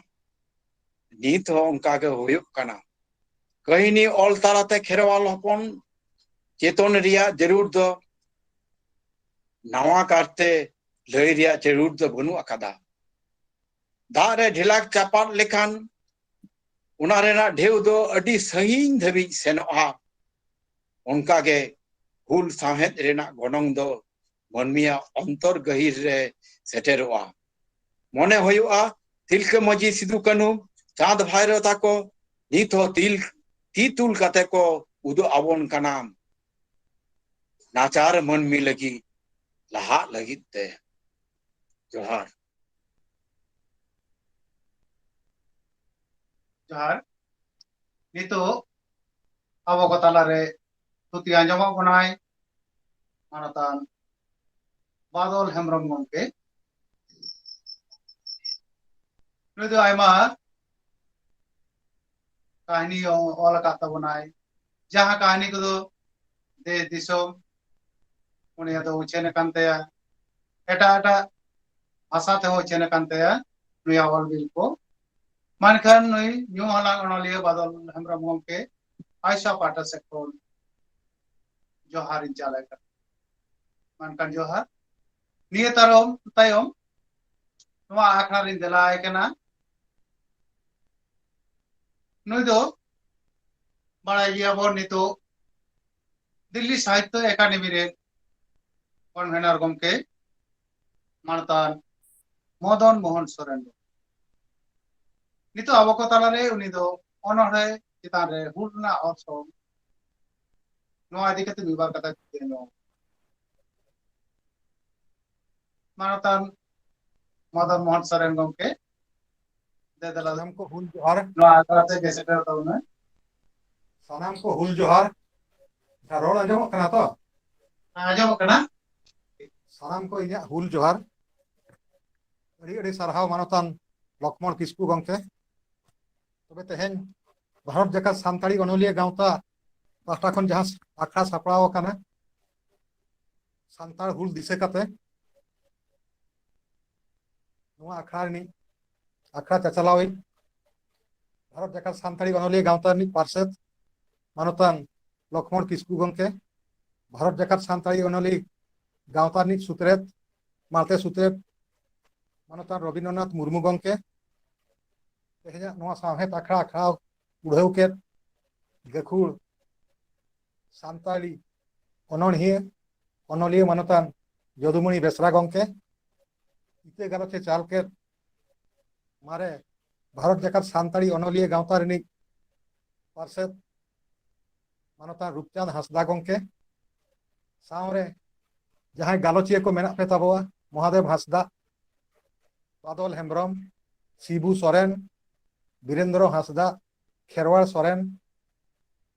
और जहां भार्चुअल प्लेटफॉर्म रे जहां पे सानाम आंजोमिया को और जहां को पे नेले ताबोआ नवा आखड़ा सानाम को गे इना हुल जोहार इन बड़ाय चेत पे तबे ऑक्टो में अडिगान लहा इदी कना उना लेकाते इन दो हानते नाते बांग मेन काते सोजे सोजे सताम उतर खरिन बोलन कान ताबोआ और जेलका ऑक्टो ठौके कना रिके इन ओना ऑक्टो भितरे रेगे इना सताम इन मुचेदा तबे तेहेन्या नवा गालोच आखड़ा रे इन जहां सताम ठौके कादिन्या ओना दो हुयुग कना सानताड़ी अनहरे सानतार हुल रेना अरसंग जोतो गे बो बड़ाया अनहरे दो साहेद रेया मिद हड़मो हटिंग कना और साहेद दो नवा कना जहां रे जीवन रेया मिद मिद चितर अरसी लेका झलका और अनहरे दो ओना कना जहां दो केटेज भविष्य से उइहर खन आज आज ते हेड़ेज रकाबा वर्ड्स वात लेकान अनहरे मेन नवा कथा और उनका गे और मिद जेगेत जगत रिनिज गखुड़ अनहरे सिली दोय मेनिया भीतर उतर सरीते सदरक कान जीवन रे चितर गे अनहरे दो उना लेकाते मेन लेखान जीवन सावता और साहेद रे सगई दो अड़ी जपर जलेगे मानवा बांखान साहेद रे हेना दो ओहवान गया मानो मेन के खान जीवन जहां दो मानवा हेना ते लैया मानवा जुमुत तेद गे तिंगुयन खान गे हुईना सावता उना लेकाते खाटोते मेन लेखान साहेद रे मिटeng मोहड़ा सावता सेन चला खान और मिटeng मोहड़ा मानवा सेते जीवन जीवन धरिज हो चला मानवा जीवन और सावता रे मिद मिद घटन हुयु बांखान दो न्यूम उरुम घटन हुयु और बांखान दो सुदय गे उइहर ताहेन लेकान घटन हुयु उना को दो साहेद रे झलका अनल लेकाते कहानी लेकाते सेरेंज लेकाते कथा लेकाते गायन लेकाते गामाम लेकाते अनहे एमान लेकाते सानतार हपन को मने जिरे सुदय गे तपु ताहेन लेकान नागाम रिया मिद बांग हिड़िño घटन गे कना सानतार हुल दो सिदु कंदु चांद भैरते को आयुरते जहां दो जेरेट लेना तेहेन खन मिद साय तुरुई गेल तुरुई सेरमा लहारे नवा जून 30 रे नवा दो ताहे कना सिñot रिया पुइलु उतर हुल हासा किसेन को और ब्रिटिश सरकार रोडज कलचन रिया सिरगत ते और नवा रिन आयुर दोको ताहे कना सिदु कान्हू चांद भैरो लेकान अब सानतार बिरे दिन हुलगरिया हपन गे नवा खातिर गे नवा दो नोंकाना मिटें नागाम रे खोदा ताहेन लेकान घटन गे कना सानतार हुल दो तबे ऑक्टो रिया खाटो खातिर नवा घटन को गे सानताड़ी साहेद रिया अनहे कटिंग रे ओका लेका साब रकाब कना ओना सताम चितान रे गे इना गालोच दो ᱤᱧ ᱞᱟᱦᱟᱛᱮ ᱱᱚᱣᱟ ᱠᱟᱛᱷᱟ ᱜᱮ ᱟᱵᱚ ᱥᱟᱱᱛᱟᱲᱤ ᱚᱱᱚᱞ ᱨᱮ ᱜᱟᱭᱟᱱ ᱨᱮ ᱟᱨ ᱠᱷᱟᱴᱚ ᱠᱟᱹᱦᱱᱤ ᱨᱮ ᱚᱠᱟ ᱞᱮᱠᱟ ᱟᱨ ᱛᱤᱱ ᱫᱷᱟᱹᱨᱤᱡ ᱥᱟᱵ ᱨᱟᱠᱟᱵ ᱟᱠᱟᱱᱟ ᱱᱚᱣᱟ ᱪᱮᱛᱟᱱ ᱨᱮ ᱟᱹᱰᱤ ᱢᱟᱹᱱᱟᱱ ᱢᱚᱦᱟᱫᱮᱵ ᱦᱟᱸᱥᱫᱟ, ᱥᱤᱵᱩ ᱥᱚᱨᱮᱱ ᱟᱨ ᱵᱟᱫᱚᱞ ᱦᱮᱢᱵᱨᱚᱢ ᱜᱚᱢᱠᱮ ᱛᱟᱠᱚ ᱴᱷᱮᱱ ᱠᱷᱚᱱ ᱟᱹᱰᱤ ᱚᱲᱮ ᱚᱲᱯᱟᱛ ᱠᱟᱛᱷᱟ ᱵᱚ ᱟᱸᱡᱚᱢ ᱠᱮᱜᱼᱟ। ᱚᱱᱟᱛᱮ ᱤᱧ ᱦᱚᱸ ᱱᱚᱣᱟ ᱥᱟᱱᱛᱟᱲ ᱦᱩᱞ ᱨᱮᱭᱟᱜ ᱚᱨᱥᱚᱝ ᱟᱵᱚ ᱥᱟᱱᱛᱟᱲᱤ ᱚᱱᱚᱬᱦᱮ ᱨᱮ ᱛᱤᱱ ᱫᱷᱟᱹᱨᱤᱡ ᱟᱨ ᱚᱠᱟ ᱞᱮᱠᱟ ᱧᱩᱨ ᱟᱠᱟᱱᱟ ᱚᱱᱟ ᱪᱮᱛᱟᱱ ᱨᱮᱜᱮ ᱜᱟᱞᱚᱪ ᱨᱮᱱᱟᱜ ᱤᱧ ᱨᱤᱠᱟᱹᱭᱮᱫᱼᱟ। ᱮᱛᱚᱦᱚᱵ ᱨᱮ ᱧᱩᱢ ᱦᱟᱞᱟᱝ ᱚᱱᱚᱬᱦᱤᱭᱟᱹ ᱚᱱᱚᱞᱤᱭᱟᱹ ᱜᱳᱨᱟᱪᱟᱸᱫᱽ ᱴᱩᱰᱩᱣᱟᱜ ᱚᱱᱚᱬᱦᱮ ᱪᱮᱛᱟᱱ ᱨᱤᱧ ᱜᱟᱞᱚᱪᱮᱜᱼᱟ, ᱡᱟᱦᱟᱸᱭᱟᱜ ᱡᱟᱱᱟᱢ 1918 ᱟᱨ ᱜᱩᱨ ᱫᱚ ᱛᱟᱦᱮᱸ ᱠᱟᱱᱟ 2002 ᱨᱮ। ᱱᱩᱭ ᱫᱚ ᱟᱡᱟᱜ ᱪᱟᱸᱫ ᱵᱟᱞᱟ ᱚᱱᱚᱬᱦᱮ ᱯᱚᱛᱚᱵ ᱨᱤᱱᱤᱡ ᱚᱱᱚᱬᱦᱤᱭᱟᱹ ᱞᱮᱠᱟᱛᱮ ᱵᱮᱥ ᱴᱷᱤᱠᱮ ᱩᱨᱩᱢᱚᱜᱼᱟ ᱥᱟᱱᱛᱟᱲᱤ ᱥᱟᱶᱦᱮᱫ ᱡᱮᱜᱮᱫ ᱨᱮ। ᱟᱡᱟᱜ ᱚᱱᱚᱬᱦᱮ ᱨᱮ ᱡᱟᱦᱟᱸ ᱧᱮᱞ ᱧᱟᱢᱚᱜᱚᱜᱼᱟ ᱚᱱᱟ ᱠᱚᱫᱚ ᱫᱤᱥᱚᱢ ᱫᱩᱞᱟᱹᱲ ᱪᱮᱛᱱᱟ ᱟᱨ ᱦᱚᱲ ᱪᱤᱨᱜᱟᱹᱞ ᱪᱮᱛᱱᱟ। ᱮᱴᱟᱜᱟᱜ ᱢᱟ ᱢᱮᱱᱟᱜ ᱜᱮᱭᱟ, ᱡᱮᱞᱮᱠᱟ ᱢᱟᱱᱣᱟᱨᱤ ᱪᱮᱛᱱᱟ, ᱫᱟᱲᱮ ᱫᱩᱨᱩᱫ, ᱥᱟᱶᱛᱟᱹᱨᱤ ᱪᱮᱛᱱᱟ ᱮᱢᱟᱱ ᱠᱚ ᱧᱮᱞᱚᱜᱚᱜ ᱜᱮᱭᱟ। ᱫᱤᱥᱚᱢ ᱫᱩᱞᱟᱹᱲ ᱟᱨ ᱦᱚᱲ ᱪᱤᱨᱜᱟᱹᱞ ᱪᱮᱛᱱᱟ ᱨᱮᱭᱟᱜ ᱩᱢᱩᱞ ᱨᱮ ᱡᱟᱦᱟᱸ ᱚᱱᱚᱬᱦᱮ ᱧᱟᱢᱚᱜ ᱠᱟᱱᱟ ᱚᱱᱟ ᱫᱚ ᱦᱩᱞ ᱨᱮᱭᱟᱜ ᱯᱟᱹᱦᱤᱞ ᱦᱩᱵᱟᱹᱜ।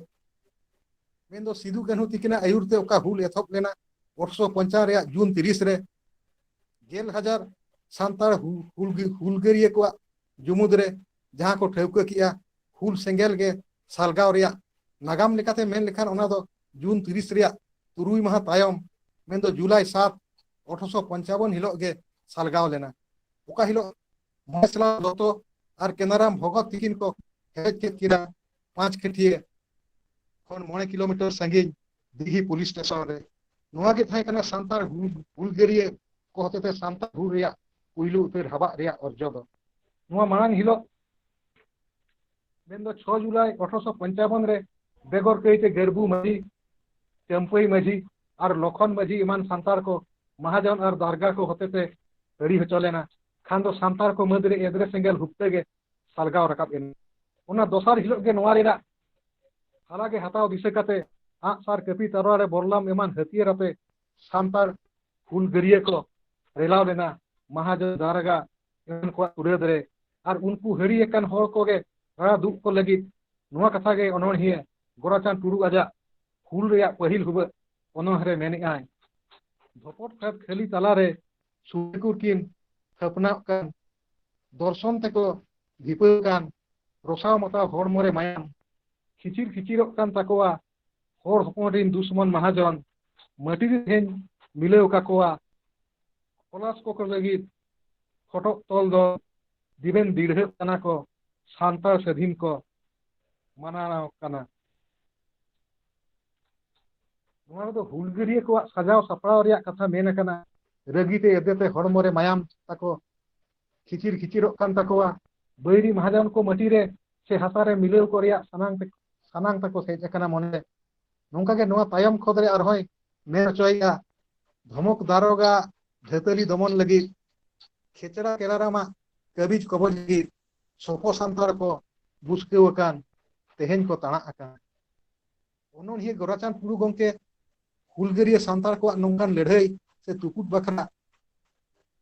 ᱛᱟᱬᱟᱜ ᱛᱟᱦᱮᱱ ᱞᱮᱠᱟᱱ ᱪᱤᱛᱟᱹᱨ ᱚᱱᱚᱬᱦᱮ ᱟᱹᱜᱩ ᱠᱟᱛᱮ ᱢᱤᱫ ᱱᱟᱝ ᱨᱤᱱ ᱥᱟᱱᱛᱟᱲ ᱠᱚ ᱞᱟᱹᱜᱤᱫ ᱱᱚᱣᱟ ᱥᱟᱸᱫᱮᱥ ᱞᱟᱹᱭ ᱥᱟᱱᱟ ᱟᱠᱟᱫᱮᱭᱟ ᱠᱤ ᱟᱠᱚᱣᱟᱜ ᱡᱤᱣᱤ ᱟᱞᱟᱭ ᱠᱟᱛᱮ ᱵᱤᱨᱫᱟᱹᱞᱤ ᱫᱟᱲᱮᱜᱮ ᱯᱷᱚᱴᱮᱞ ᱠᱟᱛᱮ ᱟᱠᱚᱣᱟᱜ ᱟᱹᱭᱫᱟᱹᱨ ᱨᱮᱜᱮ ᱦᱟᱛᱟᱣ ᱞᱟᱹᱜᱤᱫ ᱥᱟᱸᱜᱮ ᱥᱟᱱᱛᱟᱲ ᱠᱚ ᱩᱱ ᱡᱚᱦᱚᱜ ᱠᱚ ᱫᱤᱲᱦᱟᱹᱣ ᱞᱮᱱᱟ। ᱚᱱᱠᱟᱜᱮ ᱚᱱᱚᱬᱦᱮ ᱨᱮᱭᱟᱜ ᱢᱩᱪᱟᱹᱫ ᱩᱛᱟᱹᱨ ᱨᱮ ᱚᱱᱚᱬᱦᱤᱭᱟᱹᱭ ᱞᱟᱹᱭ ᱵᱩᱴᱟᱹᱭᱮᱜᱼᱟ, ᱯᱟᱹᱦᱤᱞ ᱦᱩᱵᱟᱹᱜ ᱛᱟᱦᱮᱸ ᱠᱟᱱ ᱨᱮᱦᱚᱸ ᱦᱟᱞᱟ ᱵᱚᱫᱞᱟ ᱚᱱᱟ ᱫᱚ ᱦᱚᱴᱚᱜ ᱦᱚᱲ ᱦᱚᱨᱚᱵᱚᱨᱚᱣᱟᱜ ᱜᱮ ᱦᱩᱵᱟᱹᱜ ᱦᱟᱱᱟ ᱥᱟᱦᱟᱨᱮ ᱡᱚᱥ ᱛᱟᱦᱮᱸ ᱠᱟᱱᱟ ᱥᱣᱟধীন ᱫᱤᱥᱚᱢ ᱱᱤᱡᱟᱜ ᱱᱤᱡᱫᱤᱱ ᱨᱟᱡᱟ ᱢᱟᱦᱟᱡᱚᱱ ᱜᱩᱞᱟᱹᱢᱤ ᱠᱷᱚᱱ ᱥᱟᱹᱫᱷᱤᱱ ᱡᱚᱛᱚᱣᱟᱜ ᱡᱤᱛ ᱡᱚᱥ ᱜᱮ ᱯᱟᱹᱦᱤᱞ ᱦᱟᱵᱟᱜ te ᱵᱟᱨᱛᱮ ᱞᱮᱱᱟ ᱦᱩᱞ। ᱱᱚᱣᱟ ᱠᱟᱛᱷᱟ ᱜᱮ ᱡᱚᱛᱷᱟᱛ ᱞᱮᱠᱟᱛᱮ ᱜᱳᱨᱟᱪᱟᱸᱫᱽ ᱴᱩᱰᱩ ᱜᱚᱢᱠᱮ ᱢᱮᱱ ᱦᱚᱪᱚᱭᱮᱜᱼᱟᱭ, ᱡᱮᱞᱮᱠᱟ ᱦᱟᱞᱟ ᱵᱟᱫᱞᱟ ᱞᱟᱹᱜᱤᱫ ᱯᱩᱭᱞᱩ ᱩᱛᱟᱹᱨ ᱦᱟᱵᱟ ᱛᱟᱦᱮᱸ ᱠᱟᱱ ᱨᱮᱦᱚᱸ ᱟᱵᱚᱣᱟᱜ ᱨᱮᱭᱟᱜ ᱦᱟᱱᱟ ᱥᱟᱦᱟᱨ ᱫᱚ ᱛᱟᱦᱮᱸ ᱠᱟᱱᱟ ᱥᱣᱟধীন ᱫᱤᱥᱚᱢ ᱵᱮᱨᱮᱫ ᱨᱮᱭᱟᱜ ᱨᱟᱡᱟ ᱦᱚᱸ ᱱᱤᱡᱨᱤᱱ ᱢᱮᱱᱫᱚ ᱥᱟᱥᱚᱱᱤᱭᱟᱹ ᱦᱚᱸ ᱟᱵᱚᱨᱤᱱ ᱜᱮ ᱦᱩᱭᱩᱜ ᱢᱟ ᱢᱟᱦᱟᱡᱚᱱ ᱠᱚᱣᱟᱜ ᱜᱩᱞᱟᱹᱢ ᱠᱷᱚᱱ ᱥᱣᱟধীᱱ ᱟᱨ ᱱᱚᱣᱟ ᱜᱮ ᱛᱟᱦᱮᱸ ᱠᱟᱱᱟ ᱦᱩᱞ ᱫᱤᱥᱟᱹ ᱠᱟᱛᱮ ᱯᱟᱹᱦᱤᱞ ᱩᱛᱟᱹᱨ ᱦᱟᱵᱟᱜ ᱨᱮᱭᱟᱜ ᱵᱟᱨᱯᱮ ᱥᱮ ᱥᱟᱸᱫᱮᱥ ᱫᱚ। ᱜᱳᱨᱟᱪᱟᱸᱫᱽ ᱴᱩᱰᱩ ᱛᱟᱭᱚᱢ ᱚᱱᱠᱟᱜᱮ ᱟᱨ ᱢᱤᱫᱴᱮᱱ ᱞᱟᱥᱮᱨ ᱚᱱᱚᱬᱦᱤᱭᱟᱹ ᱥᱟᱨᱚᱫᱟ ᱯᱨᱚᱥᱟᱫᱽ ᱠᱤᱥᱠᱩ ᱡᱟᱦᱟᱸᱭᱟᱜ ᱡᱟᱱᱟᱢ ᱫᱚ ᱛᱟᱦᱮᱸ ᱠᱟᱱᱟ 1938 ᱨᱮ ᱟᱨ ᱜᱩᱨ ᱫᱚ ᱛᱟᱦᱮᱸ ᱠᱟᱱᱟ 1996 ᱨᱮ। ᱩᱱᱤᱭᱟᱜ ᱚᱯᱮᱞ ᱦᱩᱭᱱᱟ ᱥᱟᱱᱛᱟᱲᱤ ᱥᱟᱶᱦᱮᱫ ᱥᱮᱨᱢᱟ ᱨᱮ। ᱱᱩᱭ ᱦᱚᱸ ᱠᱟᱱᱟᱭ ᱢᱤᱫ ᱜᱟᱹᱠᱷᱩᱲ ᱚᱱᱚᱬᱦᱤᱭᱟᱹ ᱵᱷᱩᱨᱠᱟᱹ ᱤᱯᱤᱞ ᱦᱩᱦᱩ ᱜᱟᱢ ᱜᱟᱸᱫᱟᱨ ᱞᱟᱦᱟᱜ ᱦᱚᱨᱮ ᱮᱢᱟᱱ ᱚᱱᱚᱬᱦᱮ ᱯᱚᱛᱚᱵ ᱠᱚ ᱚᱞ ᱠᱟᱛᱮ ᱥᱟᱱᱛᱟᱲᱤ ᱥᱟᱶᱦᱮᱫ ᱵᱟᱹᱠᱷᱩᱞ ᱨᱮ ᱟᱡᱟᱜ ᱩᱱᱩᱨᱩᱢ ᱦᱚᱸᱭ ᱫᱚᱲᱦᱚ ᱦᱚᱴᱚ ᱟᱠᱟᱫᱟ ᱱᱩᱭᱟᱜ ᱚᱱᱚᱬᱦᱮ ᱦᱚᱸ ᱥᱟᱱᱛᱟᱲ ᱦᱩᱞ ᱨᱮᱭᱟᱜ ᱪᱤᱛᱟᱹᱨ ᱰᱤᱜ ᱰᱤᱜ ᱧᱮᱞᱚᱜ ᱠᱟᱱᱟ ᱥᱤᱫᱩ ᱠᱟᱹᱱᱩ ᱦᱩᱞ ᱨᱮ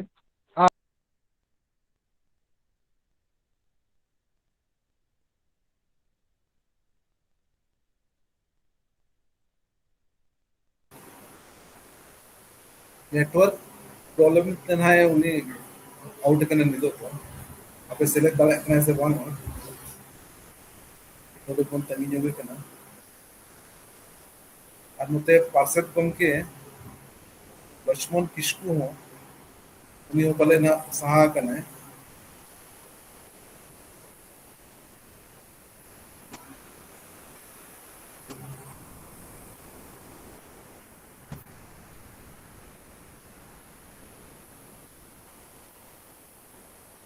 नेटवर्क में अड़ी के प्रॉब्लम चला कना मोते होना ता कंजूरी ऐसे एनखान के प्रॉब्लम हुई कना बखान दो हुनंग टाटा बाजार उतर रे मिनाया ओडे दो हुनंग नेटवर्क को नपाय के तहन दो का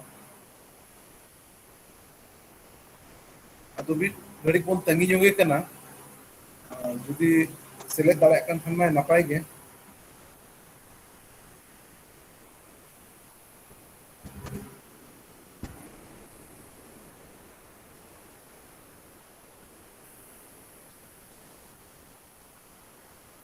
अदो अडी अडी सरहाव बन चालाय कना मानोतन मदन मोहन सोरेन गमके जहां दो साहित्य अकादमी न्यू दिल्ली रिन कन्वेनर कने उन्होंने इदी कते लेयत बोना जहां दो हुल इदी कते जहां वर्षों पड़ाव कना और उन्होंने को उन्होंने रे चेलेका को अगु का ओना को गे अबो अडी उठल पुष्टो से के लेयत कना अदो नितो ना बांग सेले दाड़े कने पले अदो बांग से बोन लहा इदिया अदो नितो वीरेंद्रनाथ हंसदा जुदी आम सेलेक्ट मेनामा चिकाते उनी होना एहोब दो नेले ना मेनखान ना बाय नेलो कना ओना साउते खेरवाड़ सोरेन खेरवाड़ गमके होना बाय नेलो कना पासे ने उनी हो सहा कना ओडे हो हुडुर बिजली दागे ओना कते ते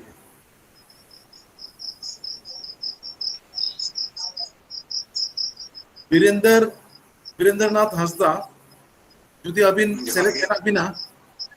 बिना ठीक ठीक आदो नितो अबो तलारे कथा किन दोहोया जहां दो अबो गमाम चेतन रे हुल नान जहां वर्षों पड़ाव कना ओना इदी कते अबो किन ले आजो वीरेंद्रनाथ सॉरी जहार गे तेहम नवा खुल महा निया को से तिहिन ओय खुल महा लेकाना महारे तिहिन ओय ऐश्वासिक खन साव नियते गपाल मरा मनिया रेस्टोरेंट दसिया को कदी सरहाव इन साथे नवा अखारेन चलावी मदन मोहन बाय कंप्लीट ला नहीं होना साथे जदुमणि बेसरा रूपचांद हासदा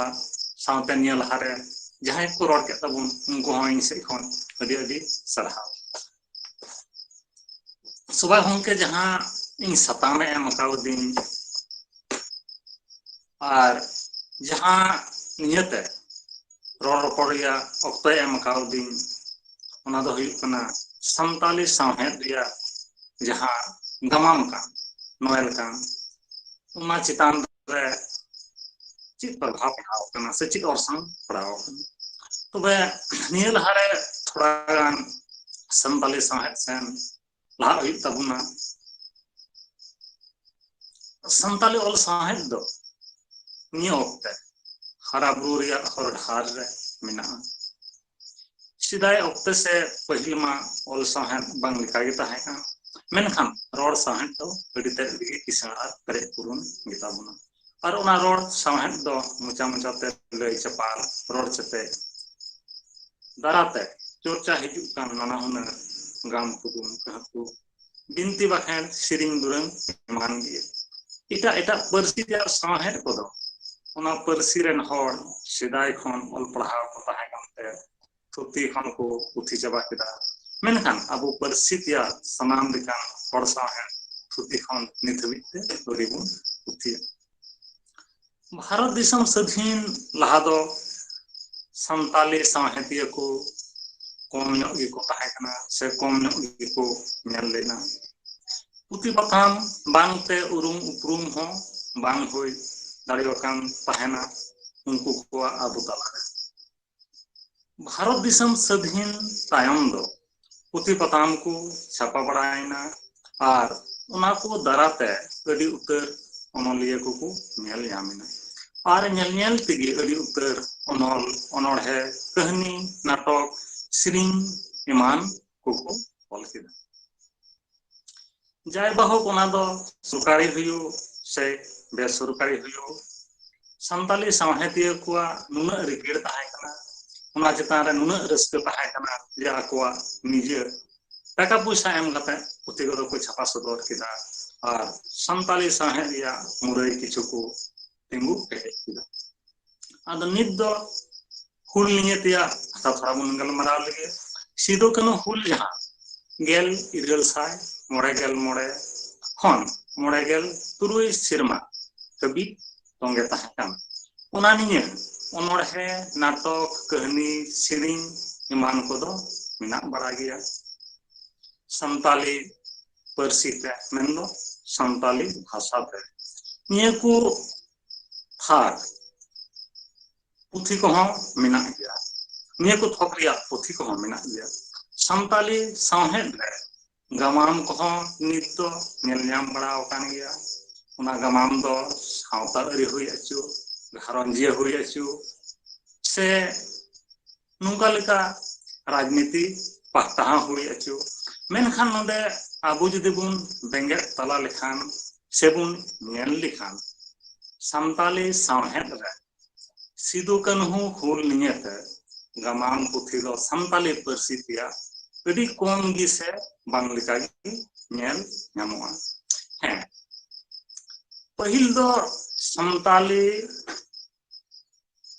संताल हुल नियते इंग्रेज को आकवा परसी ते गमाम ऑल को एहबिना से को धुरवना उना को मुद्रे जहां हाड़मा एस विलेज ना दो ᱧᱟᱢ गोदो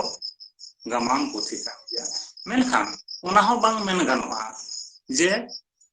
एहब खन मुचाद हबे संताल हुल नियते से संताल हुल बखराते उना गमाम दुको ऑल का हैं निना दो मनात गे हुई तबना उना हुल रिया मी पाटा से मी सताम रे दो संताल हुल रिया हो थोड़ा गान नागामिया कथा को मिना मेनखान उना नागामिया कथा को रॉबर्ट कार्स्टियर साहेब दो गमाम रिया साज और मुठन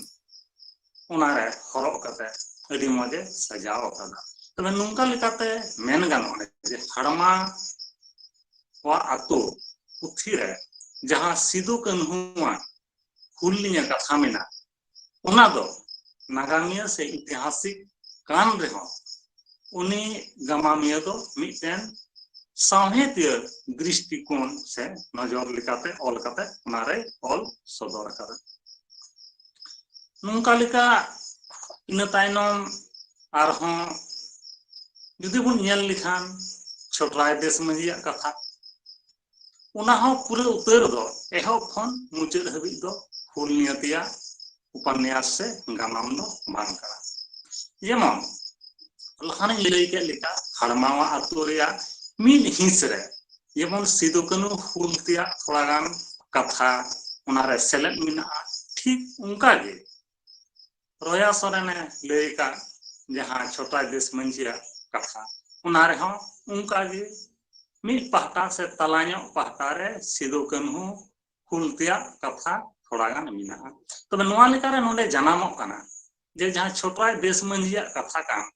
उना दो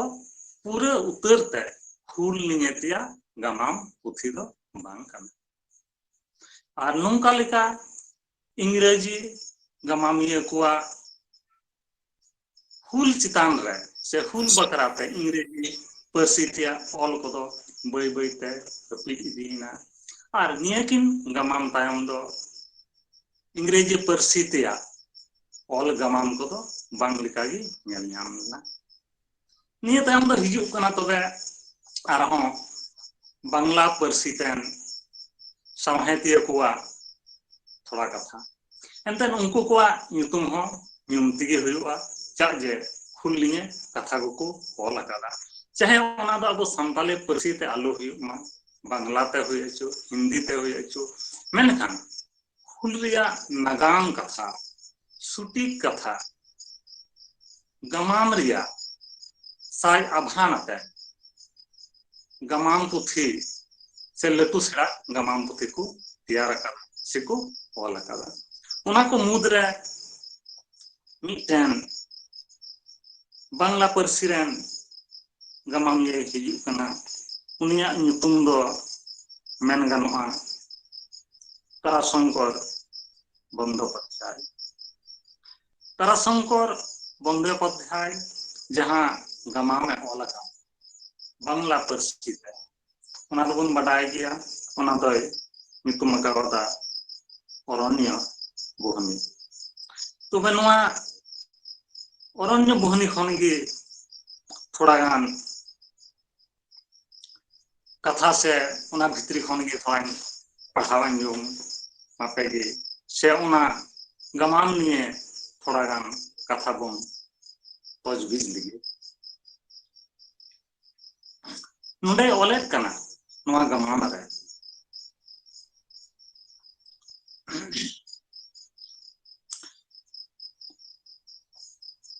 गेल इरेल साय मोड़े गेल मोड़े सिरमा रिया बैसाख चांदो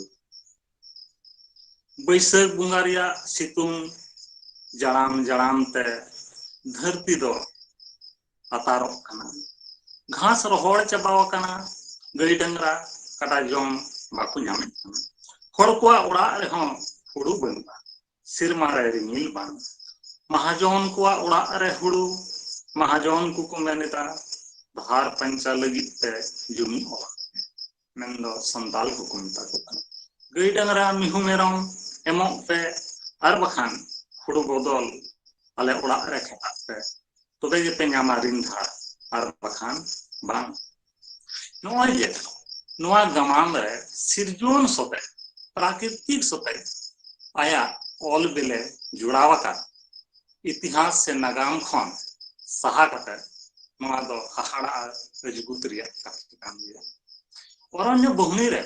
जहां मूल कथा कना ओना दो नगाम सोते गे जुड़ी जुड़ा मिना मेनखान ओना रिया साज अभान ते नुई गमामिया नुना मजा सजाव कदा जे नुआ पुथी पढ़ा तुलु मोने दो मेनो गोआ नगाम कना मेनखान आरहो थोड़ा गान हुदिस लिखान मेना जे बांगमा गमाम रिया दुनिया रे बोलो कते गमाम गे इंदन तुंदंगिदा मेनते नगाम कथा को सिरजोन सते सगै जुड़ाव कते ऑल फुड़ कदा ओना इयते नोआ गमाम रिया हमाल दो साहित्य नजर से पेंगे आखान वेडिगी थीरा गमामिया नोडे ओहमातिय अकदा संताल कुआ हलाक हरकीत रे मिना कुगी उनकुआ हलाक हरकीत दुख माल जाल सोते मिसा मिलेव कते सिरजोन सोते जुड़ाव कदा नोआगी गमाम रिया सरस हुनर ते नोआ पुथी रे आर हम इठन ऑल मिना सिन चांदो हसुरो दिला दिली रे मिनाया हर रिया बनार आड़े सरजम बीर हिसीद होयते लड़ा कना सरजम सकाम को जहां घड़ी दो खड़ कोआ बहुत चंदी कोई जाती दा सिन चांदुआ आरा आरा दारे नड़ी सकाम खां खन भीतरी बीर बोलोन कना संताल को भागलपुर खन को रुवड़ कना हर धारे रे को ᱧᱟᱢᱮ कना संताल को ओना को आतुरे चीर को तोल कना थीर थाराकान नाहाचार अचुक कान को संताल को जीवन ओना अतु रे बसत बयको काना मिद बिला मिद चुपु जम कते कुसी रस्क रे मिना कोआ बीर बुरु रिया जबली रहे कंधे तुमल जरवा कते जीवन को खंडावे काना नवा दो हाहाड़ा गे जपीद जीवन एभेन लगी मिटने लहावा काना आसोक काना को ओहमाय दाको जे बांगमा मारांग बुरु हिजुक काना खबर आकादाय मिद से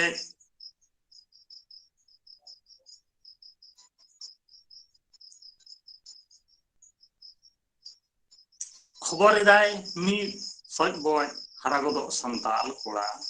अंग्रब खरो पिछड़ी गो बोहक रेताय दहड़ी सादम रे देज कते हेजना सारजम गिरा सेटेर अटु कते सादम कामसावते आरहन दुवर चलावना नय नंका अरण्य बहनी रे नाना हुनर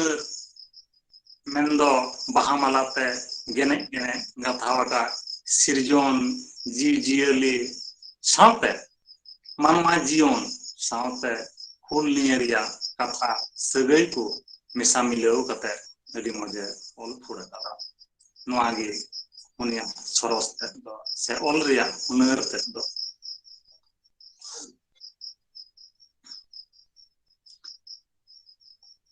बांग्ला पारसी ते गमाम ऑल बेल रिया ऑक्तो हो बई बई ते हरसुई दी निया तायनम दो आरहो बडाय नाम कना जे बांगमा बांग्ला पारसी ते गमाम को ऑल बड़ा वका गया जेमन मोरे ओ जरा मोरेना भोगना दे माथे मेनखान ओनारन गमामिया अकय कना किन निथबि ते इnya बडाय रे दो बनु बांग्ला पारसी रन गमामिया को हुलनिया जहां कथा को ऑल के इना बाद दो चिदा आर चि इयति चो हिंदी पारसी रेन गमामिया को हो हिंदी पारसी तिगे हुल बखराते ऑल को धुरेवना ओना को मुद्रे नुमयाम गमाम पुथी हिंदी पारसी तिया नेलयाम गोदोआ जेमन एहब रे दो पहली चिंगारी नोआते ऑल कदा भुजेंद्र नारायण प्रसाद आरब दूसरा सेहा से लेतु गमाम पुथी नेलवा ओना दो हुयु कना बाजब अनहद ढोल ओना दो ऑल कदा मधुकर सिंह तीसरा जहां लटुño से सेराño सिदुकन होनियते हिंदी पारसी तिया गमाम पुथी कान ओनारे नितुम दो हुयु कना जो इतिहास में नहीं है ओनारे ऑल कदा राकेश कुमार सिंह ये को मुद्रा तो खपते पहली चिंगारी उपन्यास निये गे थोड़ा बुन गलमरा लगे से पहली चिंगारी गमाम नियति तबे नवा गमाम को रे दो हिंदी ते ऑल मेना इन दो हिंदी ते बांग कते संताली ते तर्जुमा कते मिद बार स्कूल में पढ़ाओ अंजमन तम तब पहली चिंगारी उपन्यास दो मिद कटी गमा पुथी कना मेन दो लघु उपन्यास कना लघु उपन्यास कान रे हो नवा दो एहब खन मुचाद हबि कुल बखरा तेया नापाय गमाम पुथी कना घटना रिया मुठन दो नगाम सते जुड़ी जुड़ा मिना रे हो गमाम साहित्य गे अबहान आर पुरवा लका मिद बार सहता ओटा कते नेल लिखान हुल रिया औरसों गमाम रूप ते नुंकाय ओलका जेमन सिदो भावना नेल कते मिद दिन लालोकी कुली जाना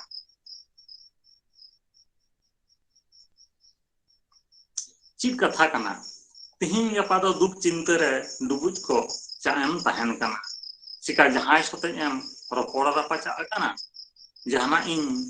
जहाना इंगिन मेना का मिया से ची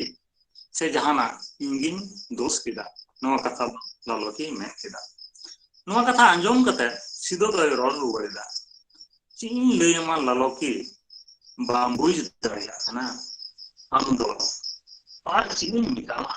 सावतारेन हरबुन रोडोज कचलवन उचु कना साहेब को राज कना अबु जतरेन हर अड़ी बुन नाचार अचु कना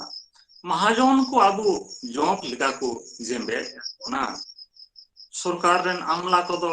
आबो को सिबुरे बुना मिट कथा रोड लगी ते हो अकोय गी बांग नवा कथा अंजम कते लालोकी दो सिदो गी कोयो अकावदिया ती तलकारे गमछा दोहो कते केवाय चापुइना लालोकी दो अरे हुदिस कना मिट घड़ी बाद लालोकी दो आर हो टेरा टेरा ते कोयो दिया सिदो दो दुलर पेरे मेते लालोकी कोयो रुवर दिया इन तायम बना हड़ माल गालाम ते ओरा से किन मोहराइना नोय नुका नागाम कथा कान रहो गमाम रिया पुष्टव रूप हताव कते orson maxte urgum acu kata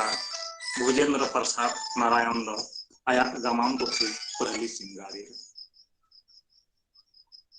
ina tayam do thoda gana arobon nyel got legi hindi tia उपन्यास ge